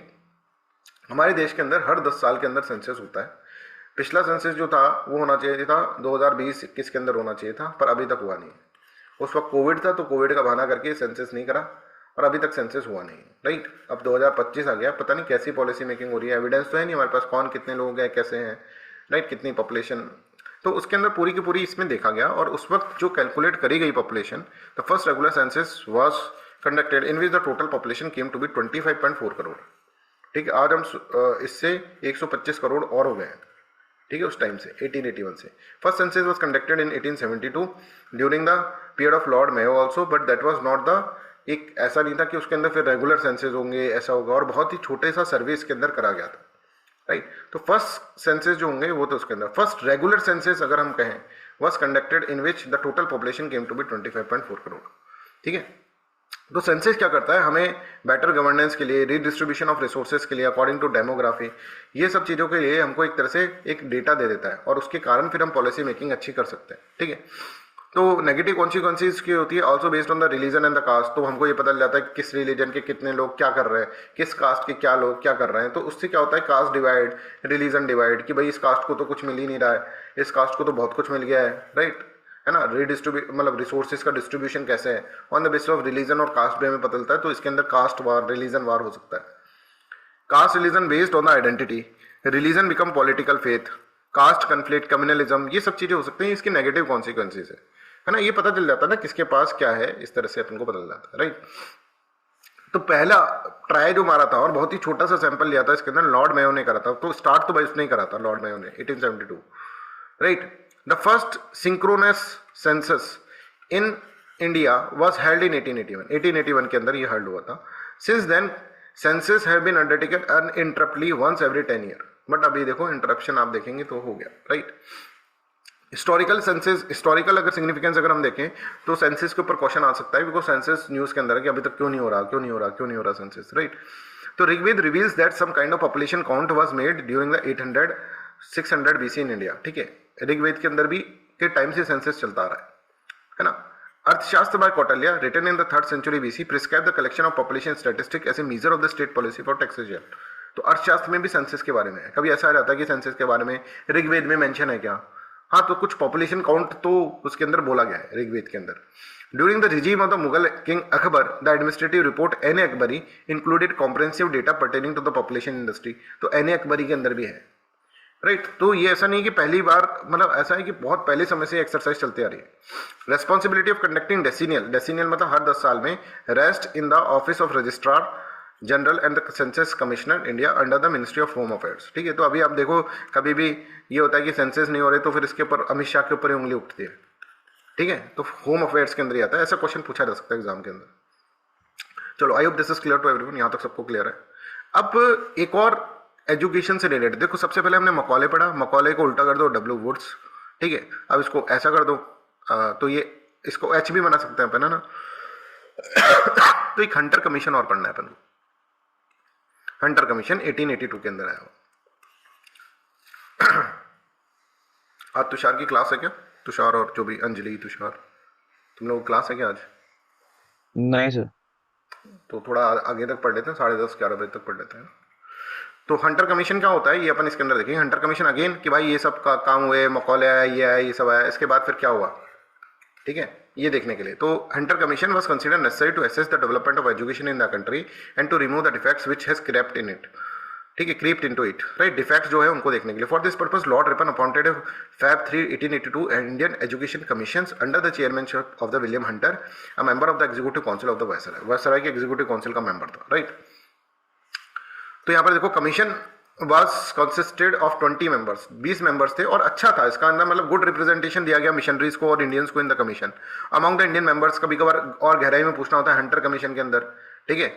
तो ये यहाँ पर सैयद मोहम्मद, भूदेव मुखर्जी, आनंद मोहन बोस और केटी तिलांग, ये अच्छे थे, ये नेशनलिस्ट लोग हैं, तो इनको भी दिया गया रिप्रेजेंटेशन। तो एक ऐसा कि भाई एक सही सही पता चला है, ये भाई अपने मन से जाता था, लॉर्ड रिपन जो था ना, बंदा अच्छा था, अपने लिए तो अच्छा ही था, मन से जाता था कि यार ऐसा हो।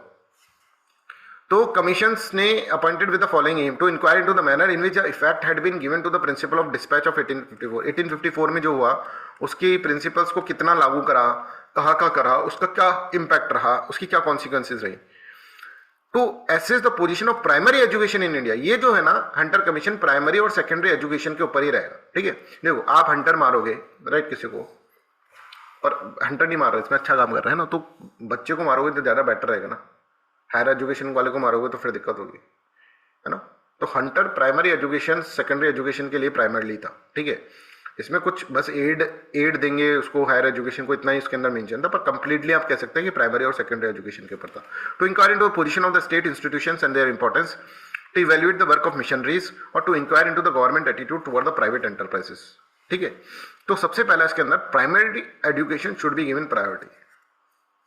पहली बार प्राइमरी एजुकेशन को कह रहे हैं कि भाई जब तक बेस सही नहीं होगा तो हायर एजुकेशन का करोगे क्या तुम, बेस सही होना चाहिए। तो ये जो बताएगा आप हंटर कमीशन, क्योंकि किसने बनाया, अपने भाई ने बनाया, रिपन भाई ने, ठीक है, तो उसने बनाया, तो ये अच्छा ही होगा, राइट। तो ये बोल रहे हैं कि प्राइमरी एजुकेशन के ऊपर फोकस करना चाहिए। Made valuable contribution to the development of mass education by recognising primary education as the education of the masses. Use of the mother tongue as the medium of instruction at the primary level was also an important recommendation of the commission. Commission की recommendation है कि mother tongue को ही use करें primary level पर। बच्चे को सीधे बढ़ते ही इंग्लिश पढ़ाओगे तो नहीं। इसने भी वही वुड्स डिस्पैच वाला जो था ना, उस चीज को सपोर्ट करा। Realising the importance of indigenous school, जो हमारे यहाँ पे गुरुकुल्स थे, ये इंडिजीनियस स्कूल्स थे। The commission recommended for giving grant to encourage this schools, कि इन स्कूल को एनकरेज करने के लिए ग्रांट्स देने होंगे, ये भी अच्छा है, ठीक है। To improve the quality of the teachers, the commission recommended establishment of the normal schools for the training of the teacher. The commission was very liberal in the matter of the management of the primary school, ठीक है। Manager should be given freedom in selecting textbooks, तो इनके पास autonomy होनी चाहिए एक तरह से। School hours and holiday should be adjusted according to the local needs, ठीक है। पहले क्या होता था, पहले का सिस्टम है ना, ये भी मैं आपको पढ़ाऊंगा, एजुकेशन सिस्टम जो है ना, वो पूरा का पूरा आपको एक बार पढ़ाऊंगा, पहले का कैसे था, गुरुकुल्स और ये सब, वो भी एनसीईआरटी इसके अंदर दे रखा है। पहले ऐसा होता था कि भाई यहाँ पर वॉलंटरी बेस पे चलता था, है ना, एक गुरुजी होते थे, थोड़ा तो बता ही देता हूँ यहाँ पर ही, ठीक है। यहाँ पर बच्चे होते थे, एक गुरुजी भी अपने आदमी होते थे, ठीक है। गुरुजी इनको एजुकेशन प्रोवाइड करते थे, ठीक है। अब पहले क्या था, बच्चे यहाँ पर आते नहीं थे स्कूल में, तो देखा गया कि भाई बच्चे क्योंकि घर में भी काम कराने खेत वेत के अंदर, तो जब हार्वेस्टिंग होती थी क्रॉप की, ठीक है, तब छुट्टी दे देते थे अपने हिसाब से, है ना। कुछ लोकल फेस्टिवल होता था तो छुट्टी दे देते थे स्कूल की, ऐसा होता था, ठीक है। ये सिस्टम ऑलमोस्ट हटा दिया था उन्होंने, पर अब यहाँ पर है कि लोकल नीड्स के हिसाब से भी छुट्टी देनी चाहिए, right. The commission was in favour of maintaining a fund by the district and the municipal boards exclusively for maintenance of the primary schools. The commission recommended more practical curriculum by inclusion of the practical subjects in the curriculum of the primary school. Primary school के अंदर practical subjects होने चाहिए, है ना। Commission recommended that the secondary school should be progressively handed over to the private enterprises. Enterprises को दो, private enterprises को, पर प्रोग्रेसिवली दो, ठीक है, धीरे धीरे, ठीक है। Which should be encourage in the form of the grant in aids, उनको ग्रांटिनेट्स और ये सब प्रोवाइड करके, जिससे कि पब्लिक को भी दिक्कत ना हो, पब्लिक फीस भी बढ़े नहीं और एक तरह से प्राइवेट स्कूल्स उसको अच्छे से मैनेज कर लेंगे। How standard of the education should not be permitted to decline. Standard of education permitted, अच्छे के लिए कर रहे हैं, right. The Hunter commission completely restricted self to the primary and the secondary education. Primary और secondary education के बारे में ही ये पूरा का पूरा रहा। तो यहाँ तक अपन समझ लिया भाई, अच्छे काम कर रहा है। वो लॉर्ड लाइटन जो था उसको, उसके सारे कॉन्ट्रोवर्शियल एक्ट्स हटा दिए उन्होंने, ठीक है। ये एक तरह से वुड्स ये हंटर कमीशन लेकर आए। तो पहले मकौले आए, फिर वुड्स आए, फिर हंटर आए, right. I hope this is clear. तो विमेन एजुकेशन किस में होते हैं? वुड्स में। W for Wood's, W for women's education, ठीक है। इसमें नहीं विमेन एजुकेशन के बारे में कुछ बात करी गई है, राइट। लोकल सेल्फ गवर्नमेंट, अब ये भी एक चीज करा गया 1882 के अंदर, लोकल सेल्फ गवर्नमेंट। ये एक एक्ट बनाया गया है ना। Under this act the elections had to be held in the municipal councils and the corporation. Municipal council और कॉर्पोरेशन के अंदर इलेक्शंस होंगे। Elections also had to be held for the office of the mayors, ठीक है।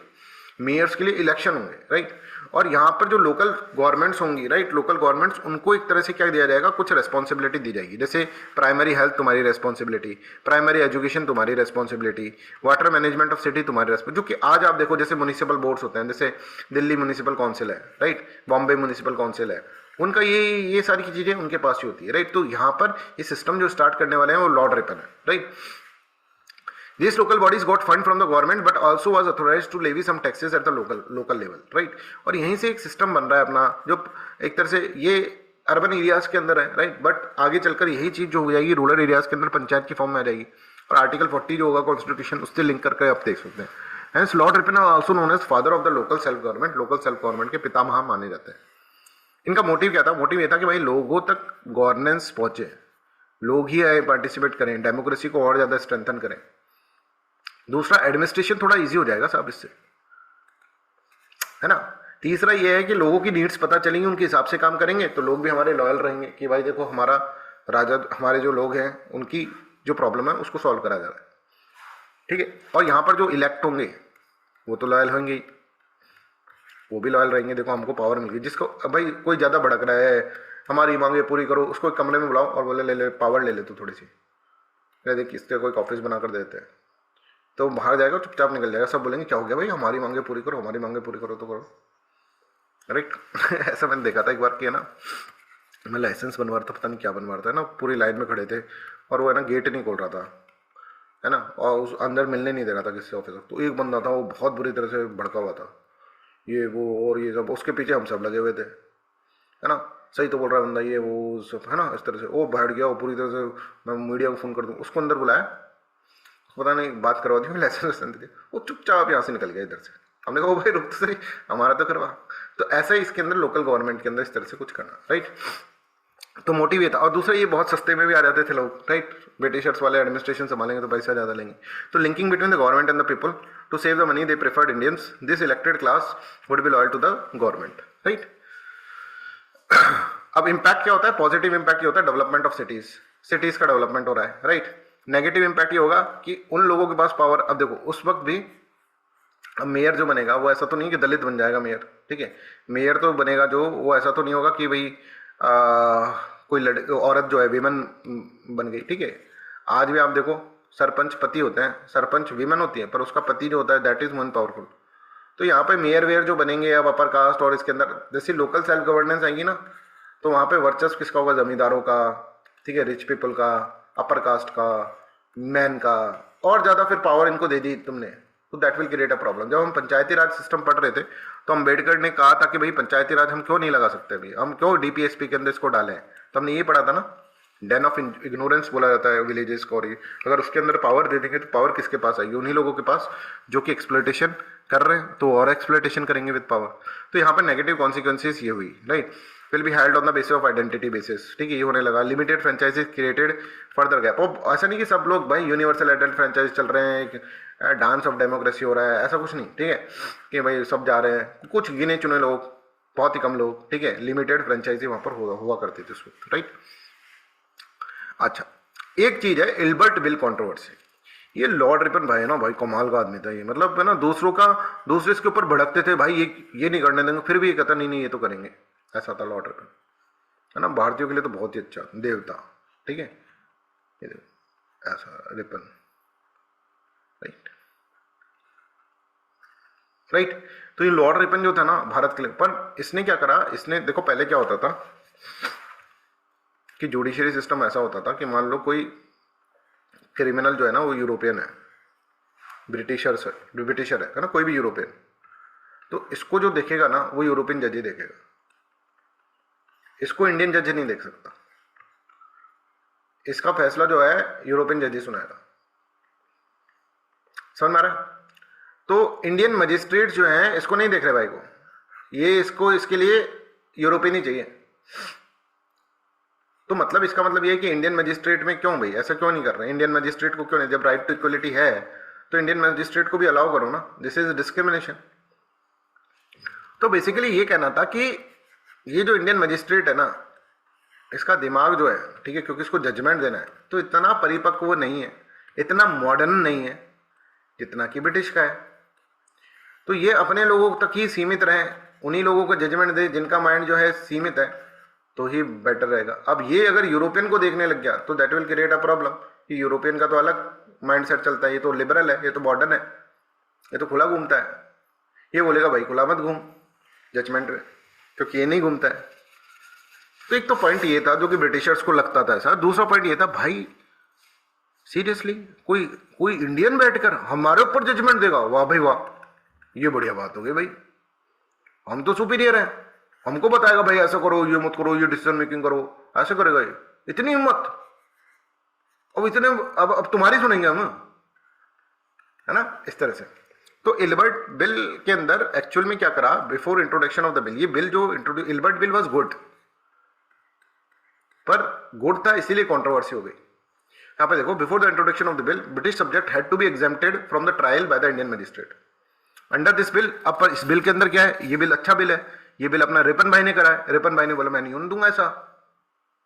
तो an Indian जज was allowed to hear a case of an English, इसने allow कर दिया। The mere possibility that a European could be tried by an Indian, ये इनको हजम ही नहीं हुई। whom the European regard as inferior, बोले अब ये हमको बताएंगे कि हमको क्या करना है, मतलब ये हमारे केस के अंदर जजमेंट देंगे, was a point of much anger and resentment, बहुत ज्यादा इसके अंदर विद्रोह हुआ। Bill evoked furious protest among the Calcutta European business community that comprised of the tea and indigo planters as well। बोले अच्छा भाई ये हम तो एक्सप्लॉयटेशन कर करके तो कमा रहे थे, अब ये इंडियन बैठ जाएगा तो फिर इंडियन के फेवर में जजमेंट दे देगा, ये हो जाएगा वो हो जाएगा, और ऐसा करके, है ना। एक ये देखो इंग्लिश वीमेन का एक पॉइंट था जो मेरे को थोड़ा बहुत ठीक भी लगा। इंग्लिश वीमेन बोलती है ये जो जज है, स्पेशली ये जो बंगाली जज बनते थे उस वक्त, है ना, बंगाली जज, राइट, ये जो जज है ना, बंगाल से बहुत जज गए हैं, राइट, अगर आप देखो ना बंगाल से, और जज के पास बहुत पावर हुआ करती थी उस वक्त, जज वॉज वेरी पावरफुल। तो इंडियंस के लिए तो बड़े पावरफुल हुआ करते थे वो, राइट, यूरोपियंस के लिए तो उनके पास उनकी पावर लिमिटेड थी, लिमिटेड क्या थी नहीं पहले तो, इल्बर्ट बिल के बाद कुछ पावर तो दी गई। बट देखो अभी ये क्या बोलती है इंग्लिश वीमेन, ये बंगाली जज है ना, ये पैट्रियार्कल जज है, ये तो अपनी बीवी को रोज मारता है, घर में जाके 3-4 थप्पड़ देगा, सुबह 3-4 थप्पड़, शाम को 3-4 थप्पड़, ऐसे देखता है, ये तो पैट्रियार्की डोमेस्टिक वायलेंस करता है। अब ये हमारे जजमेंट देगा, अगर मैं इसको कहूंगा ये देखो भाई पति ने मेरे को मारा, तो बोलेगा इसमें कौन सी नहीं बात हो गई, मैं खुद मार के आया हूं अभी, समझ में आ रहा है। तो ये हमको कैसे जजमेंट, ऐसे माइंडसेट के साथ ये कैसे कर पाएगा, तो हमको तो भाई तुम इंग्लिश जज के पास ही रहने दो, ऐसा इसके अंदर होता है। तो यहाँ पे देखो English women who oppose the bill further argue that the Bengali women who they stereotype as ignorant are neglected by their man should therefore not be given the right to judge cases involving English women. Bengali women who supported the bill responded by claiming, अब Bengali women का नहीं मेरा पति तो देवता है ना, ऐसा होता है ना कि मान लो एक पति जो है अपनी वाइफ को डोमेस्टिक वायलेंस के अंदर मार रहा है, कुछ इतने में आप गए उसके पति के 2 थप्पड़ लगा दी, क्या कर रहा है, पत्नी आएगी तेरे को क्या मतलब है? तू ज्यादा ही हो रहा है क्या, मेरे पति के हाथ कैसे लगाया तूने, ऐसा होता है ना वैसे इधर हो।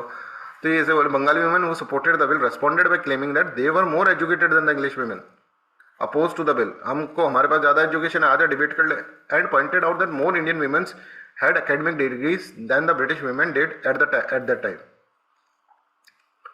ठीक है, तो I hope this is clear to everyone. तो जब इन्होंने इसको ऐसे बोला कि जो होती है वीमेन जो होती हैं वो दे स्टीरियोटाइप एज इग्नोरेंट होती हैं, तो बोला ऐसे इग्नोरेंट कैसे बोलती है, आजा लिया डिग्री, ठीक है, कुछ पढ़ती लिखती है नहीं, बस है ना, मेकअप करती रहती है और हमसे बोलती है, राइट, और कितना मेकअप करेगी, इतनी तो गोरी हो गई, भगवान ने गोरा बना के दिया फिर भी मेकअप कर रही है और हमसे बोलती है हमारी पढ़ाई देखेगी, है ना, इस तरह से। European and Anglo Indian defence association बन गया एक, was form to coordinate opposition.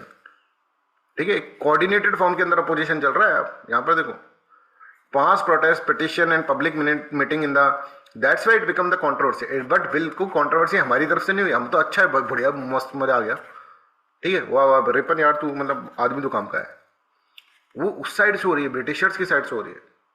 Europeans कह रहे हैं कि भैया ऐसा होगा। कॉलोनियल न्यूज़पेपर जैसे कि इंग्लिशमैन, पायनर, ये बड़े ही लॉयल न्यूज़पेपर थे, है ना, and other publish strongly biased editorials, cartoons बनाने लग गए कि जैसे एक जज बैठा है, राइट, है ना, उसको कुछ आ नहीं रहा है, बोले क्या करूं, पर उसके सामने वो गिड़गिड़ाता हुआ सा खड़ा है यूरोपियन, है ना, इस तरह के बहुत सारे कार्टून्स बनाकर और एम्पलीफाइंग द यूरोपियन फियर। तो कॉलोनियल न्यूज़पेपर का ये काम हुआ। अब इतना तगड़ा बैकलैश आ रहा है, इतना तगड़ा लॉबिंग हो रहा है, the British government in India diluted the original bill. उसने बोला भाई माफ कर दो, गलती की माफी।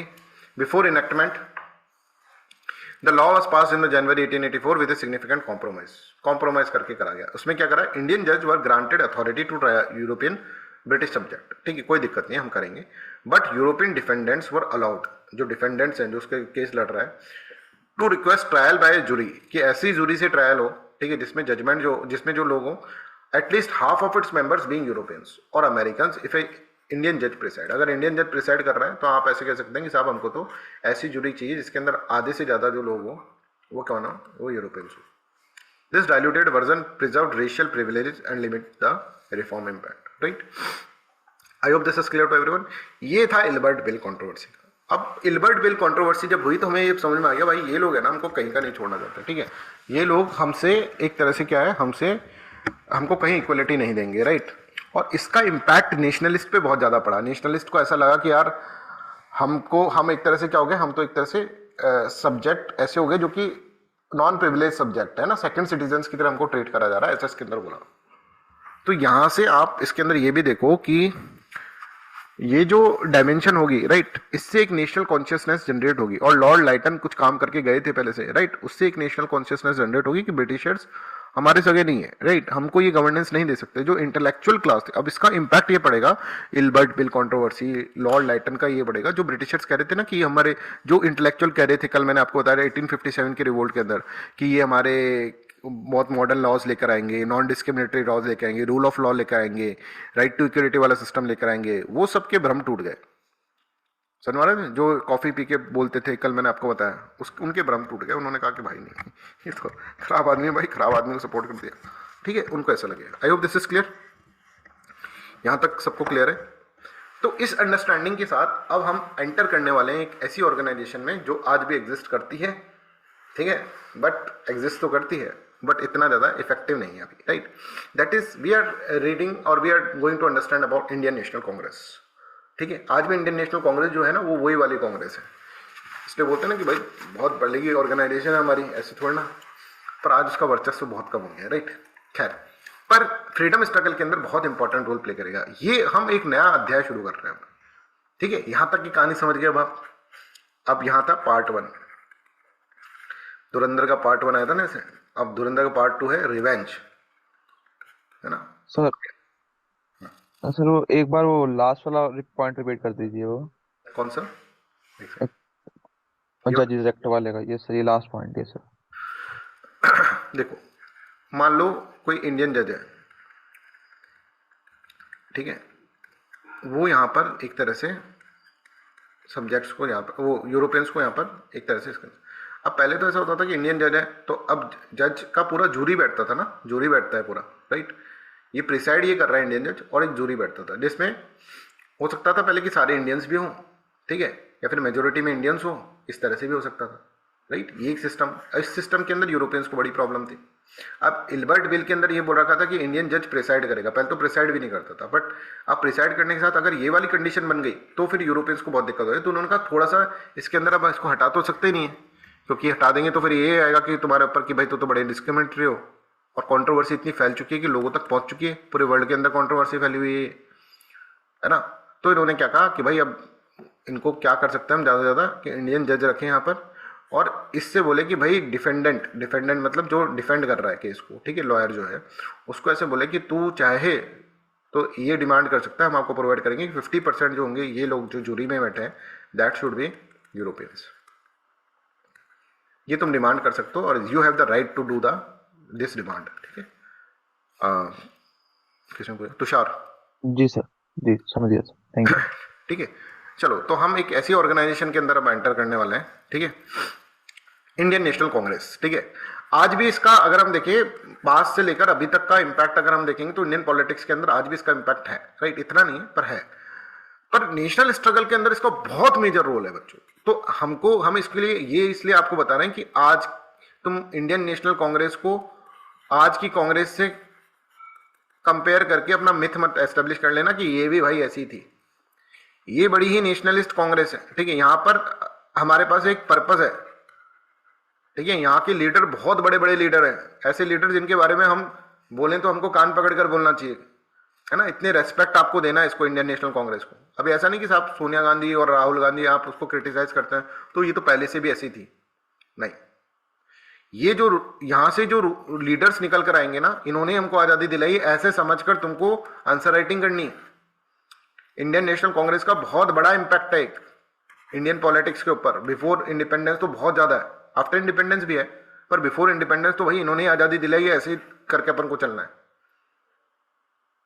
क्योंकि इनके अलावा जो भी ऑर्गेनाइजेशन थी, राइट, वो क्या है, वो एक तरह से आप देखेंगे बहुत सारी ऑर्गेनाइजेशन थी, वो भी हम पढ़ेंगे, ये एक तरह से रीजन को सिर्फ कैटर कर रही थी, एक पर्टिकुलर रीजनल एरिया को। ये भाई पहला एक ऐसा प्लेटफॉर्म था जिसने एक ऑल इंडिया प्लेटफॉर्म हमको प्रोवाइड करके दिया ब्रिटिशर्स के अगेंस्ट मोबिलाइज करने के लिए। That is Indian national Congress. Indian national Congress के अंदर इतने बड़े बड़े लीडर्स आएंगे आगे चलकर, ठीक है। जो भी आप फ्रीडम फाइटर किसी का भी नाम लो, कहीं ना कहीं तो इंडियन नेशनल कांग्रेस से वो लिंक्ड करते हैं, ठीक है। तो ये एक तरह से आप देखेंगे कि ब्रिटिशर्स के अगेंस्ट में खड़ी हुई एक नेशनल ऑर्गेनाइजेशन पहली बार बन रही है। तो इसके बारे में सब कुछ हमको जानना जरूरी हो जाता है, एक एक चीज इसके बारे में जानना इंपॉर्टेंट हो जाता है। प्रीलिम्स के अंदर तो बहुत अच्छे क्वेश्चंस पे बन सकते हैं। तो इंडियन नेशनल कांग्रेस, अब लोगों को ये पता चल गया ब्रिटिशर्स रुकने वाले नहीं है, और बहुत सारी रीजनल ऑर्गेनाइजेशंस बनी हुई थी, उनको भी लग गया कि यार हमको एक ऑल इंडिया प्लेटफॉर्म चाहिए। इन ऑर्गेनाइजेशन के बारे में अपन पढ़ेंगे अलग से, राइट। हमको एक all India Congress, all India organisation चाहिए, और इसी माइंडसेट से एक ऑर्गेनाइजेशन बनाई गई 1885 के अंदर, ठीक है। और टू बी मोर प्रिसाइज दिसंबर 1885 के अंदर, दिसंबर 1885 के अंदर एक ऑर्गेनाइजेशन बनाई गई, जिसके अंदर आपको ये भी याद रखना पड़ेगा कितने लोग मिलकर बनाए। 72 लोग यहां पर आए, 72 लोगों ने दिसंबर 1885 के अंदर। और कहां बनाई? बॉम्बे के अंदर, बॉम्बे में। और बॉम्बे में भी कहां बनाई? तेजपाल संस्कृत कॉलेज। ये इंपॉर्टेंट है, तेजपाल संस्कृत कॉलेज। आपको पता नहीं होगा, बहुत बच्चों को नहीं पता, कभी क्वेश्चन आ गया ना तो फिर दिक्कत हो जाती है। तेजपाल संस्कृत कॉलेज जो है, ठीक है, इसका पूरा नाम था गोकुलदास तेजपाल संस्कृत कॉलेज, ठीक है। उसके अंदर ये ऑर्गेनाइजेशन, ये 72 लोग मिलते हैं और मिलकर एक ऑर्गेनाइजेशन बनाते हैं, ठीक है। कहां? दिसंबर 1885 के अंदर, राइट। और ये ऑर्गेनाइजेशन का मेन एम ये था कि हमको है ना, अब देखो ऐसी एक ऑल इंडिया लेवल की ऑर्गेनाइजेशन बनना, राइट, ब्रिटिशर्स के खिलाफ। तो ब्रिटिशर्स कहेगा मैं ये होने नहीं दूंगा, पर इनको कुछ ऐसा करना है कि जिससे ये ऑर्गेनाइजेशन जो बने ना, इसमें ब्रिटिशर्स को ऐसा लगे कि नहीं नहीं यार ऐसा कुछ भी नहीं है, कुछ नहीं है, मतलब कोई सीरियस ऑर्गेनाइजेशन नहीं है। तो इसलिए 72 लोगों ने मिलकर 1885 के अंदर एक ऑर्गेनाइजेशन बनने की बात करी, जिसको ये इनिशिएटिव जो लिया, और कहें हम फाउंडर कौन है कांग्रेस का, जिसको आज तक आपको क्रिटिसिज्म मिल जाएगा, है ना, A.O. Hume. A.O. Hume was the britisher, ठीक है, ब्रिटिशर्स, और वो भी सिविल सर्वेंट, IAS ऑफिसर था, रिटायर्ड। और वो भाई एक ऑर्गेनाइजेशन बना रहा। हु इज द फाउंडर, ठीक है, who is organising this meeting? Organiser कौन है? ये 72 लोगों को बुलाया किसने? A.O. ह्यूम ने, ब्रिटिश। समझ में आ रहा है? और बहुत सारे पॉलिटिकल लीडर्स हैं, पर A.O. Hume is the founder of the Indian national Congress. इनको बुलाया है, और फिर वो गोकुलदास तेजपाल संस्कृत कॉलेज के अंदर यहाँ पर एक मीटिंग होती है, और उस मीटिंग में डिसाइड होता है कि we should form a all India organisation, that is Indian national Congress, हमको बनानी चाहिए। हो सकता है उस वक्त जब ये बना रहे हो तो उनको नहीं पता हो कि आगे चलकर ये इतनी इंपॉर्टेंट ऑर्गेनाइजेशन बन जाएगी। पर यहाँ पे सभी लोग जो थे, सारे के सारे जो इंपॉर्टेंट लीडर्स थे उस वक्त, वो सारे के सारे लीडर्स यहाँ पर आए थे और सब ने, जो भी ऑर्गेनाइजेशंस के रीजनल ऑर्गेनाइजेशन के हेड थे, वो सब आकर यहाँ पर इसको एक्सेप्ट करे थे उसको। तो that was a big event in the Indian history. Indian history के अंदर बहुत बड़ा इवेंट इसको अंदर माना जाता है, इंडियन नेशनल कांग्रेस। तो देखो, Indian national Congress was formally established in December 1885 when 72 delegates from the different part of the India assembled at the Gokuldas Tejpal Sanskrit college Bombay.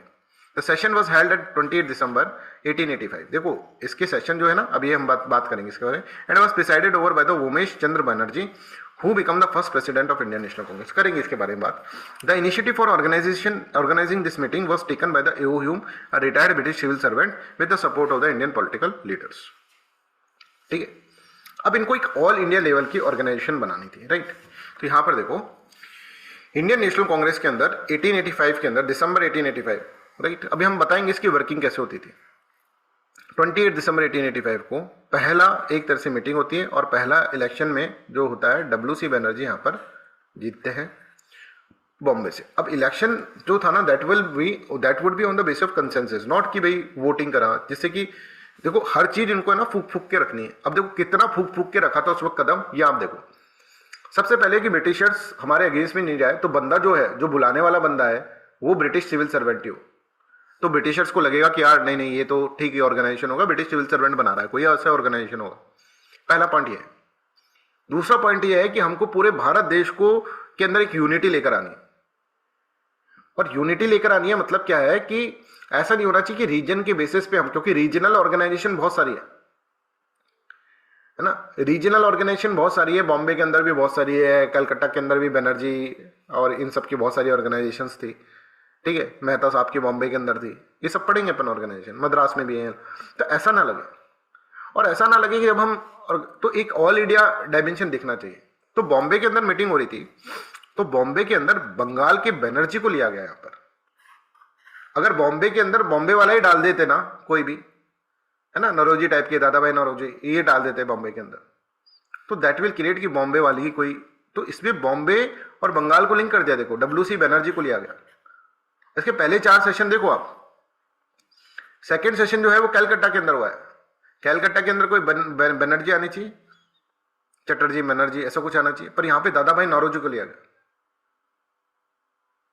देखो मद्रास के अंदर तैयब जी को लिया गया, और इलाहाबाद के अंदर जॉर्ज वाई यूले, एक ब्रिटिश थे ये भी, ठीक है, इनको लिया गया।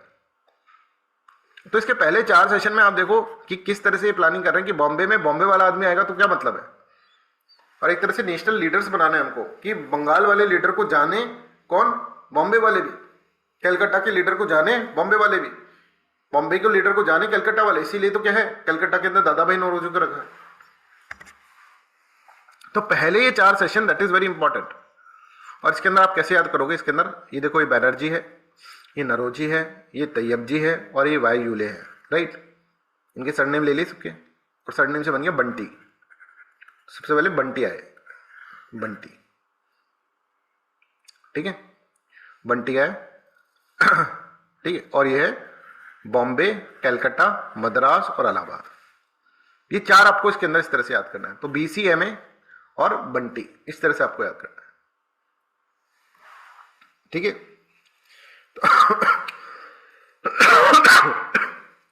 राइट। और 1885, 86, 87 और 88 के अंदर इस तरह से ये होता है। अब जैसे ही ऑर्गेनाइजेशन बनती है, तो ऑब्वियसली जब A.O. ह्यूम इसके अंदर आते हैं ना, तो कुछ लोग सोचेंगे यार ये ना ब्रिटिशर्स की चाल है, ठीक है। और एक थ्योरी आएगी that is famously known as safety wall theory. Safety wall theory ये आपने पढ़ा होगा, सेफ्टी वॉल, मैं नहीं मानता कि ये नहीं पढ़ा होगा। थ्योरी सेफ्टी वॉल, जैसे साइकिल के अंदर आपने देखा, साइकिल के अंदर जो टायर होता है उसमें एक सेफ्टी वॉल लगाते हैं, ठीक है। सेफ्टी वॉल का मतलब ये है कि जैसे ही अगर टायर में ज़्यादा हवा भर दे, ठीक है, तो फट नहीं जाए, इसलिए सेफ्टी वॉल जो होता है ना वो खुल जाता है। उसके अंदर वॉल इतना ही प्रेशर सहन कर पाए, वो फट जाएगा, फिर वो वॉल उसके अंदर से हवा निकल जाए। आप देखते हैं कभी टायर पंचर होता है आपका, आप जाते हैं साइकिल वाले के भाई टायर, तो बोले साहब इसमें तो वॉल खराब है बस, तो वॉल वो चेंज करते हैं। वॉल खराब क्यों हो गया, किसी दिन तुमने ज़्यादा हवा भर दी होगी जोश जोश में, ठीक है, तो वॉल ने अपना काम कर दिया, वो फट गया। जैसे कुकर का होता है ना, कुकर के अंदर भी एक सीटी के अंदर साइड में एक आपने देखा होगा वो खुल जाता है, जब ज़्यादा प्रेशर होता है तो वो खुल जाता है, मतलब सीटी भी बोल सकते हैं कुकर। उसके नीचे भी एक बटन होता है, हैंडल पे देखना, है ना, इसको देखा है किसी ने बटन हैंडल के ऊपर एक पास में, मतलब हैंडल पे तो नहीं, उसके ऊपर ही यहाँ पर एक बटन सा होता है, राइट, यहाँ सीटी तो होती है, यहाँ पर एक बटन सा होता है, वो सेफ्टी वॉल होता है वो, राइट। जैसे मान लो जैसे हमारा वॉल वॉल होता है इलेक्ट्रिसिटी के अंदर, तो वो क्या होता है कि करंट आता है, ज़्यादा तेज करंट आएगा तो वॉल उड़ जाएगा, फ्यूज जो होता है ना, फ्यूज वायर उड़ जाता है, तो फ्यूज उड़ गया, आप ऐसे कहते हैं, राइट। तो ऐसा ही ये सेफ्टी वॉल का मतलब यही है। तो ये ऐसे बोलते हैं कि देखो कि ब्रिटिशर्स ने एक चाल चली कि 1857 वाली क्रांति वापस ना हो जाए, तो लोगों को एक तरह से क्या है पैसिफाई करने के लिए एक ऑर्गेनाइजेशन बनाए थे, इंडियन नेशनल कांग्रेस। ऐसा इंडियन नेशनल कांग्रेस ऐसे कहेगी कि मैं, है ना, इनको ऐसे लगेगा इन लोगों को कि ये हमारे साथ है इंडियन नेशनल कांग्रेस, है ना, तो ये हमारी डिमांड उठाएगी और ये एक्चुअल में हमारे साथ होगी, राइट। और ये जो डिमांड उठाएगी, थोड़ी थोड़ी डिमांड को हम पूरी करते रहेंगे, तो इन लोगों को इस पर भरोसा रहेगा, तो एक बफर की तरह ये काम करेगी बिटवीन द पॉपुलेशन, है ना, popular mass as well as government के बीच में, बफर की तरह। ये कभी इसको बोल देंगे कि भाई कभी ऐसा युद्ध मत हो, ध्यान देना, ठीक है, जब ये हो तो बोले अरे पागल हो क्या, हम देख लेंगे हम देख लेंगे हम देख लेंगे, ऐसा मतलब एक तरह से जब भी प्रेशर बने तो एक सेफ्टी वॉल हो जिसके अंदर से हवा निकल जाए, तो कॉन्शियसनेस इतना जनरेट ना हो पाए। That is known as safety wall theory, right. और सेफ्टी वॉल थ्योरी ब्रिटिशर्स ने ही ये लगाई है, सेफ्टी वॉल थ्योरी, ठीक है। और एक बात है कि सेफ्टी वॉल थ्योरी को बहुत सारे नेशनलिस्ट लीडर भी मानते थे, जैसे लाला लाजपत राय जो है स्टार्टिंग के अंदर, उन्होंने ये मतलब इंडियंस के अंदर ये सेफ्टी वॉल थ्योरी उसको प्रपोज करा। और इसका क्या प्रूफ था, मतलब क्यों ऐसे करा गया कि इसके अंदर ऐसा बोला गया, कुछ लेटर्स एक तरह से एक इंग्लिश मैन था, इंग्लिश पर्सन था, ठीक है ना, उसके पास ज़्यादा कोई अच्छी पोस्ट नहीं थी, वुडनबर्ग, मतलब पोस्ट तो थी उसके पास, गवर्नर जनरल और ऐसा नहीं था, ठीक है, इंडियन ऑफिशियल था वुडनबर्ग। उसने बहुत सारे लेटर एक्सचेंज करे थे उस वक्त के वायसराय से, लॉर्ड डफरिन से, और लॉर्ड डफरिन से उस वक्त उन्होंने इस तरह से कह रखा, और एओ ह्यूम से, है ना, इसलिए इस तरह से कह रहा था डफरिन और एओ ह्यूम से। देखो इस पर भी क्वेश्चन पूछा जा सकता है, इसलिए पढ़ा रहे हैं, राइट, कि भाई देखो इंडियंस के हमको एक ऑर्गेनाइजेशन ऐसी बनानी चाहिए जो कि सेफ्टी वॉल की तरह काम करे, इसको भी ऐसे लेटर्स लिखे थे।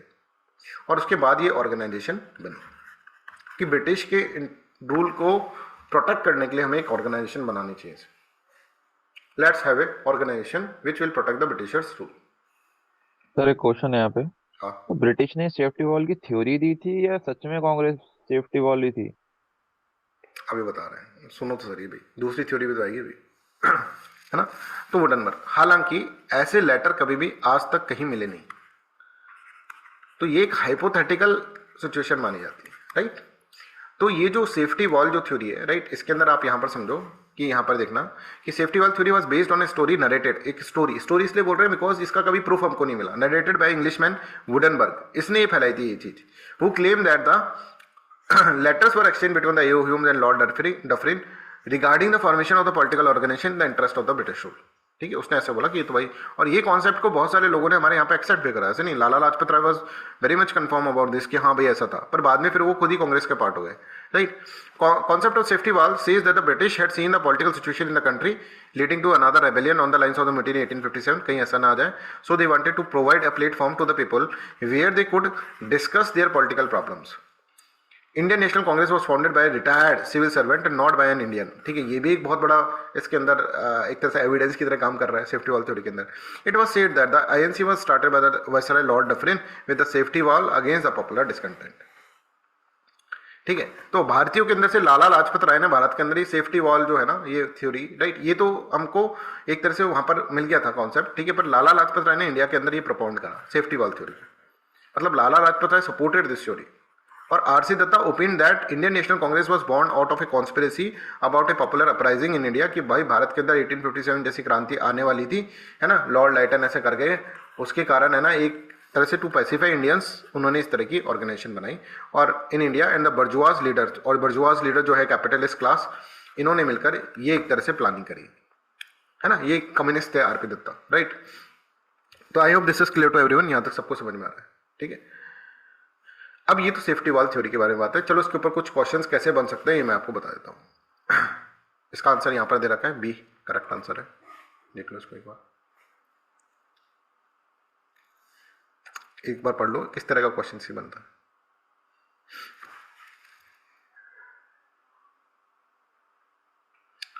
ठीक है, तो इस तरह की यहाँ पर चीजें इसके अंदर थी। अब एक और थ्योरी है इसके जस्ट पैरेलल और opposite theory, contradictory theory, that is what lighting conductor theory, lightning conductor theory, right. ये क्या है, देखो कुछ Can you लोग show that last question once? Okay. ठीक है, लाइटिंग कंडक्टर थ्योरी क्या है ये अपन इसके अंदर समझते हैं। अब देखो एक्चुअली इस थ्योरी के अंदर क्या है, मेजोरिटी जो नेशनलिस्ट थे ना वो इसी थ्योरी को मान रहे हैं, और हमें भी अल्टीमेटली यही थ्योरी माननी है, क्योंकि हमें हिस्ट्री पढ़ी हुई है हमने, और हमको पता है इंडियन नेशनल कांग्रेस का क्या कंट्रीब्यूशन रहा है, राइट। तो यहां पर इस तरह से बोलते हैं कि एक्चुअल में क्या हुआ कि हमको एक ऑर्गेनाइजेशन बनानी थी भाई, सारे नेशनलिस्ट लोगों ने डिसाइड कर लिया था, ये डिसाइड हो गया था लाइटन के टाइम पर कि एक ऑर्गेनाइजेशन बनानी है। बट हम सबको ये भी पता था कि ये ऑर्गेनाइजेशन अगर हम बनाएंगे तो ब्रिटिशर्स ऐसे होने नहीं देंगे, ऑल इंडिया लेवल के ऑर्गेनाइजेशन बने। तो in order to show the Britishers that this is not a organisation that is completely against the Britishers, हमने इनके ही बंदे को पकड़ा। एक्चुअली असली गेम हमने कहा, हमने इनके बंदे को जानबूझकर पकड़ा, एओ ह्यूम को जानबूझकर पकड़ा, जिससे ब्रिटिशर्स को शक ना हो, ब्रिटिशर्स को लगे ऐसा कि सेफ्टी वॉल ही है, और सेफ्टी वॉल के चक्कर में वो हमको रिप्रेशन कुछ नहीं करे, कुछ इस ऑर्गेनाइजेशन के खिलाफ कुछ नहीं रहे, राइट। और हम इसको एक तरह से एओ ह्यूम को हम यूज कर लेंगे कि भाई ये एओ ह्यूम एक तरह से प्रोटेक्ट है। अब ब्रिटिशर देखेंगे अरे भाई ये कौन से ऑर्गेनाइजेशन बन रही है, चलो चलो चलो इतने में देखें कौन है इसका ऑर्गेनाइजेशन फाउंडर, बोलो एओ ह्यूम, अरे ये तो अपना यार शांत हो जाएंगे, सन मारा। तो ये अब इसके क्या प्रूफ है, ये अपन इसके अंदर इसके क्या ये ज्यादा लॉजिकल क्यों लग रहा है, क्योंकि उस वो तो एक वेटनबर्ग के पेपर्स के ऊपर था, वो पेपर्स कभी मिले नहीं, ऐसे एक उड़ती उड़ती सी खबर आई कि भाई देखो ऐसा ऐसा था, वेटनबर्ग नहीं फैलाई, कैसे ऐसे पेपर मिल जाते तो हम मानते, उसके अंदर कोई एविडेंस नहीं था, that's why that is story narrated by the वेटनबर्ग only. पर यहां पर किस तरह से लॉजिकली हम इसको सपोर्ट कर सकते हैं ना, आपने पूछा ना तुषार, उसका आंसर दे रहा है कि क्या ये सच में था क्या, तो आपको एग्जाम में लिखना है नहीं सच में नहीं था, बट आपको ये वाली थ्योरी को लाइटनिंग कंडक्टर मतलब एक लाइटनिंग कंडक्टर की तरह हमने यूज करी है ना, एक तरह से लाइटनिंग कंडक्टर की तरह हमने यूज करा ये ह्यूम को यहाँ पर, और हमने इस तरह से कि ब्रिटिशर्स हमारे ऊपर फोर्सेस ना अप्लाई करें और इंडियन नेशनल कांग्रेस को टिके रहने दें ब्रिटिशर्स, ऐसे करने के लिए। चलो अब इसके क्या क्या है कि उस वक्त जो भी थे ना, जो भी लोग थे, राइट, कौन कौन थे उस वक्त, जैसे बैनर्जी, सुरेंद्र नाथ बैनर्जी, ठीक है, उन्होंने एक तरह से इंडियन एसोसिएशन नाम से एक ऑर्गेनाइजेशन बना रही थी, मेहता जी थे, Firoz Shah Mehta, right, Bombay presidency association बना रही थी, Madras Mahajan Sabha, right, East India Association, जो रियली वर्क कर रहे थे उस वक्त, अलग अलग ऑर्गेनाइजेशन बनाकर रियली वर्क कर रहे थे, और जो कि सारे बड़े बड़े नेशनलिस्ट लीडर थे, नेशनलिस्ट लीडर, जिनको ये है कि जिनको लोगों के अंदर जिसका पॉपुलर मास बेस था, राइट, जो सच में भारत के लिए वर्क कर रहे थे, जो सच में अंग्रेजों के खिलाफ इंटेलेक्चुअली या फिर आप देखें तो एक तरह से कोल्ड वार जिन्होंने छेड़ रखा था अंग्रेजों के खिलाफ, वो सारे लोग जो थे वो यहां पर थे इस ऑर्गेनाइजेशन। तो अगर को इनको कोई सेफ्टी वाल वाली ऑर्गेनाइजेशन बनानी होती तो इन लोगों को थोड़ा ना लेते, पॉपुलर लीडर्स को थोड़ा ना लेते, समझ में आ रहा है। और जो एओ ह्यूम जो था ना, उससे ये लोग मिलते भी रहते थे, ये लीडर्स इससे मिलते रहते थे, हो सकता है कि इनका प्लान हो, ऐसा भी हो सकता है ना इन्होंने प्लान करा हो कि भाई एओएम को बनाएंगे, फिर बाद में हम देख लेंगे, एक ऑर्गेनाइजेशन होनी चाहिए इंडियन लेवल की, और उस वक्त सच में एक वैक्यूम क्रिएट हो गया था कि इंडियन लेवल के ऑर्गेनाइजेशन बनाए जाए, बट ये भी था कि इंडियन लेवल के ऑर्गेनाइजेशन ब्रिटिशर्स बनने नहीं देंगे। तो उन्होंने एक तरह से इसको, इस चीज को कि सेफ्टी वाल थ्योरी को एक तरह से लाइट नहीं कर, वो चाहते थे कि ब्रिटिशर्स ऐसे समझे, राइट। तो यहां पर इस तरह से अपन देखेंगे early Congress leader used Hume as a lightning conductor, that is at a catalyst to bring together the nationalist forces even if under the guise of the safety wall. Gopal Krishna Gokhale believed in the lighting conductor theory. अब इसके हम क्यों इसको इतना कह रहे हैं कि भैया इसको लॉजिकली हम अगर देखें तो ये बात ठीक भी है। The nationalist historians have rejected this claim of safety wall on the following grounds. No such document have been, पहले तो उसका कोई डॉक्यूमेंट नहीं मिला, डॉक्यूमेंट मिलते तो भी हम एविडेंस की बेसिस पे उसको देखते, तो उड़ाई उड़ी बातें हैं, ठीक है, तो उड़ी उड़ी बताएं तो उसको कैसे हम मान लें। दूसरा है there are many such evidence which prove Indian national Congress was a result of growing political consciousness, patriotism and common concern of a section of the educated Indians specially from the Calcutta, Bombay, Madras, यहाँ के सब जो सुपरस्टार थे वो सारे के सारे यहाँ पर थे, ठीक है। Before INC itself many political organisation before INC had already been functioning in this cities, जैसे East India Association, Indian Association, Bombay presidency Association, वहाँ मद्रास महाजन सभा, और इन सब के लीडर्स वहाँ पर हैं, टॉप के लीडर्स आए हुए हैं।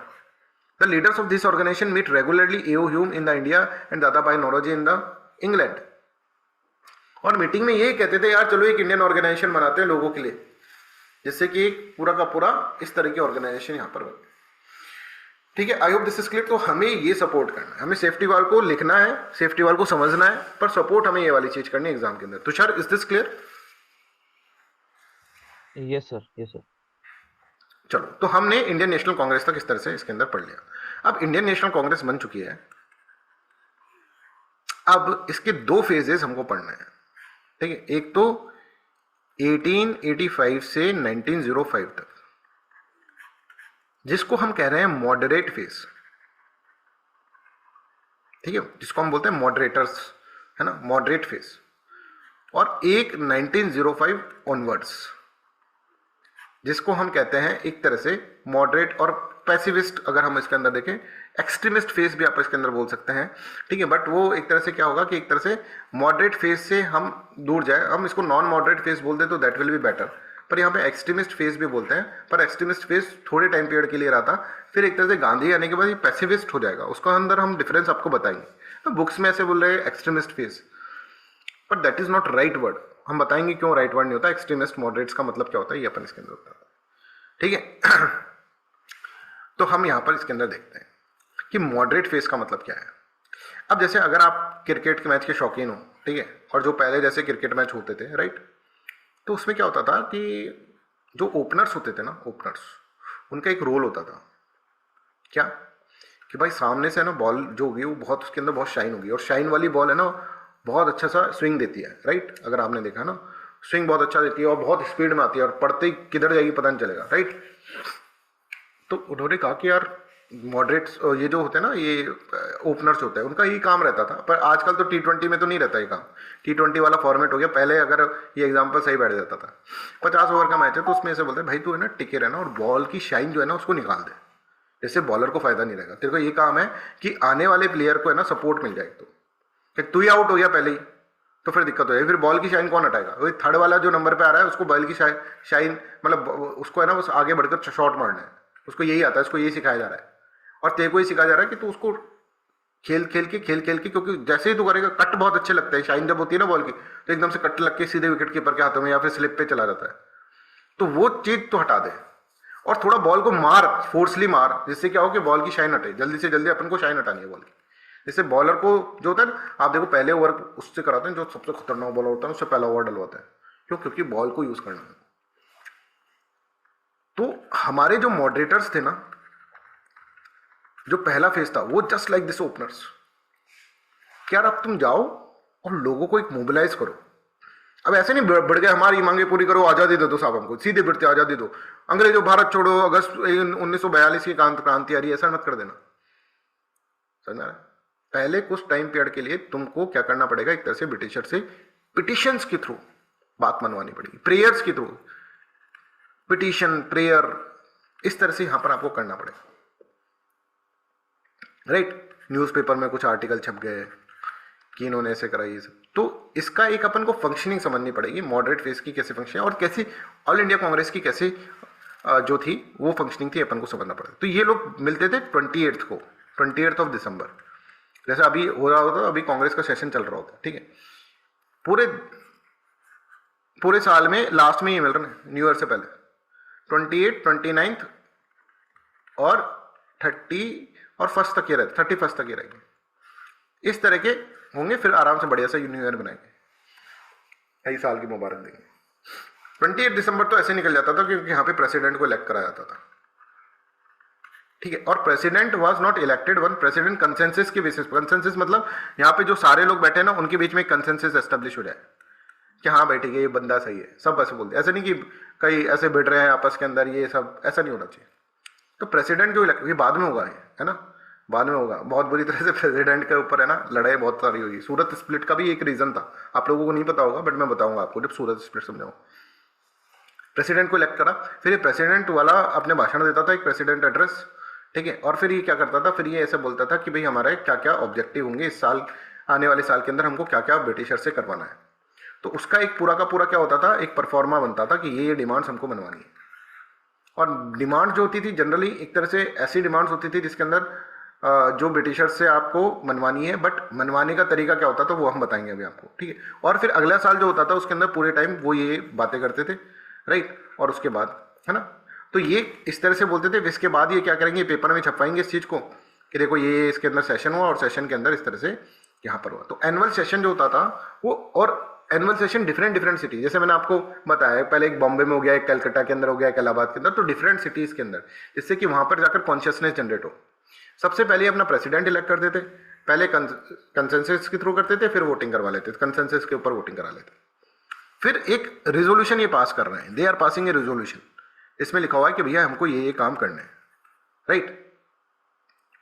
अब ये रिजोल्यूशन होगा, वो उसके सामने कांग्रेस की कमेटी के सामने रखा जाएगा और उसको एक तरह से क्या हुआ, उसको एक तरह से अप्रूव करा जाएगा। ये अप्रूव हो जाएगा, उसके बाद पेपर में छपा देंगे, इस बार ये इंडियन नेशनल कांग्रेस आने वाले साल में ये काम करेगी।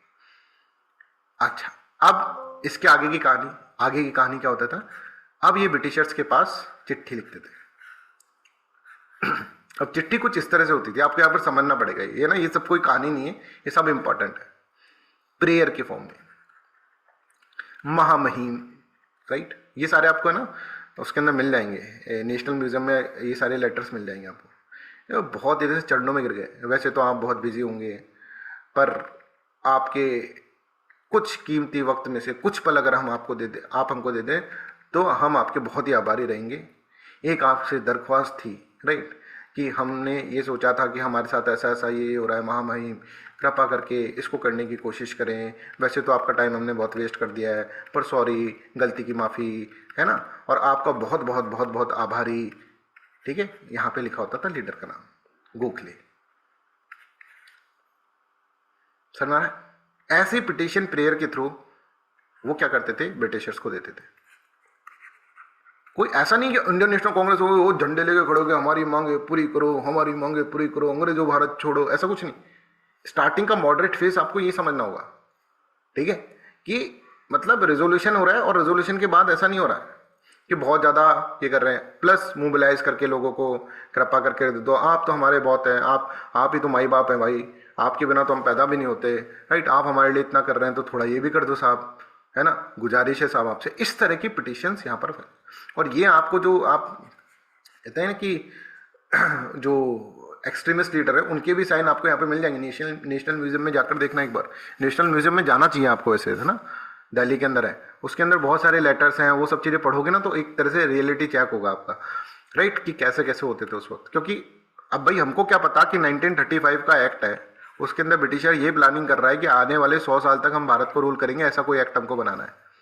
हमें क्या पता है, ये हमें इसलिए पता है क्योंकि वो जब कम्युनिकेशन करते थे, वो जिस चीज़ का कम्युनिकेशन करते थे, तो भारत छोड़ के गए, तो वो कम्युनिकेशन लेटर्स हमारे पास हैं और वो नेशनल म्यूजियम में छपे हुए हैं, ठीक है। तो वहाँ पर जाकर आप भी पढ़ सकते हैं, तो आपको तब पता चलेगा 1935 एक्ट का ये करना था, पर फिर हमको 1947 में ही आज़ादी देनी पड़ गई, तो हम हिस्ट्री को उस डायमेंशन में पढ़ेंगे, ऐसा क्या हो गया भाई, इनकी प्लानिंग तो 100 साल की थी। तो ये सारे लेटर्स जो हैं वो हमको यहाँ पता, तभी तो हमको पता चलता है मॉडरेट फेस कैसा है, मॉडरेट फेस को हम किस तरह से हम यहाँ पर समझा सकते हैं।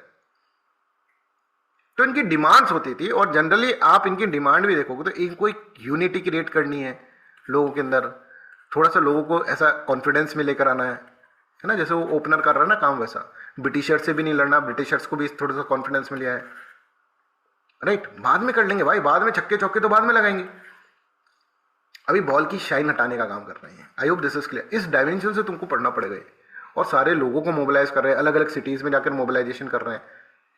अब इसके ऊपर कॉन्सेप्चुअल क्वेश्चन बन सकते हैं आराम से, क्या आपको ऐसा क्वेश्चन फंसा सकता है जो आपको बिना ये चीज समझे ना वो आप सॉल्व नहीं कर पाओगे, ठीक है। चलो अब हम इनकी देखते हैं कि इनकी डिमांड कैसे होती थी। अब डिमांड देखना आप इनकी, more and direct representation of Indians in the legislative and executive bodies at the both centre in the province. मतलब इस डिमांड से ये पता चल रहा है कि भाई आप रहो आराम से, यहाँ पे आप रूल करो, वैसे राइस आपकी एग्जीक्यूटिव बॉडी होगी, लेजिस्लेटिव काउंसिल होगी, सेंट्रल प्रोविंसेस के अंदर है, पर थोड़े बहुत हमको भी कर लें दो साहब, हमारा भी रिप्रेजेंटेशन दे दो। सेपरेशन ऑफ पावर, एग्जीक्यूटिव और जुडिशरीज के बीच में there is separation of power, इस तरह से बोलेंगे। Indianisation of the public services, ये जो आईएएस का एग्जाम है कराओ, और कोई दिक्कत नहीं साहब, आप कराओगे, आपका थोड़ा सिलेबस हमारा भी डाल दो, हमारे भी कुछ राइटर्स हैं हिंदी लिटरेचर, थोड़ा वो भी डाल दो। हम कब तक शेक्सपियर और यही सब पढ़ते रहें, ठीक है, हमारे भी थोड़ी सी डाल दो। रिडक्शन इन द टैक्सेस, ये लंदन में कराते हो आप एग्जाम, यहाँ पर करा दो। लैंड रेवेन्यू, भाई हमारा किसान थोड़ा परेशान रहता है साहब, रिडक्शन इन टैक्सेस कर दो। Protection of Indian industries, checking drain of wealth, कितना सारा पैसा लेकर जा रहे हो उसको थोड़ा सा आप कम करो। Utilisation of public money in the public welfare programme, ना कि आपकी रानी महारानी पे उड़ा दिया आपने। इंप्लीमेंटेशन ऑफ फेमाइन कोड, वो फेमाइन कोड है उसको इंप्लीमेंटेशन करो। और डिमांड इसकी freedom of press, freedom of speech, right to organise procession meeting, इसके अधिकार हो।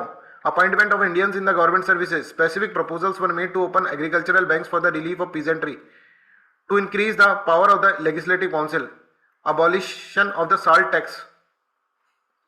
और अगर आप ये डिमांड देखेंगे ना तो this is all India demand.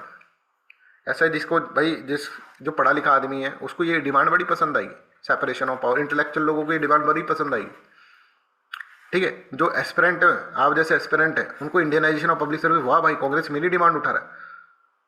Reduction in taxes, ये तो सबकी डिमांड थी, मास कनेक्ट हो गया उनसे। Protection of Indian industries, workers connect हो गया उनसे, कैपिटलिस्ट कनेक्ट हो गया, ठीक है। Checking of drain of wealth, that is again intellectuals जो है, जो इंटेलेक्चुअल है, राइट, जैसे दादा भाई नौरोजी जैसे हैं, आरसी दत्ता जैसे हैं, ये लोग कनेक्ट हो जाएंगे। Utilisation of public money in the public welfare programme, इससे कौन कनेक्ट नहीं होगा, मेरा पैसा मेरे ऊपर ही खर्च करो। Implementation of famine code, famine code लगाया जाए, किसान खुश हो गया। फ्रीडम ऑफ प्रेस वाले खुश हो गए। राइट टू ऑर्गेनाइज प्रोसेशन, इससे लोग खुश हो गए। अपॉइंटमेंट ऑफ, आप देखिए सबकी डिमांड है। एग्रीकल्चरल फार्मर खुश हो गए। साल्ट टैक्स, ये तो हर एक घर के अंदर क्या है, हर एक घर के अंदर साल्ट खाया जाता है। खाते वक्त अगर आपको याद आएगा कि भाई देखो इस पर टैक्स देना पड़ता है हमको, पंजी शेप का,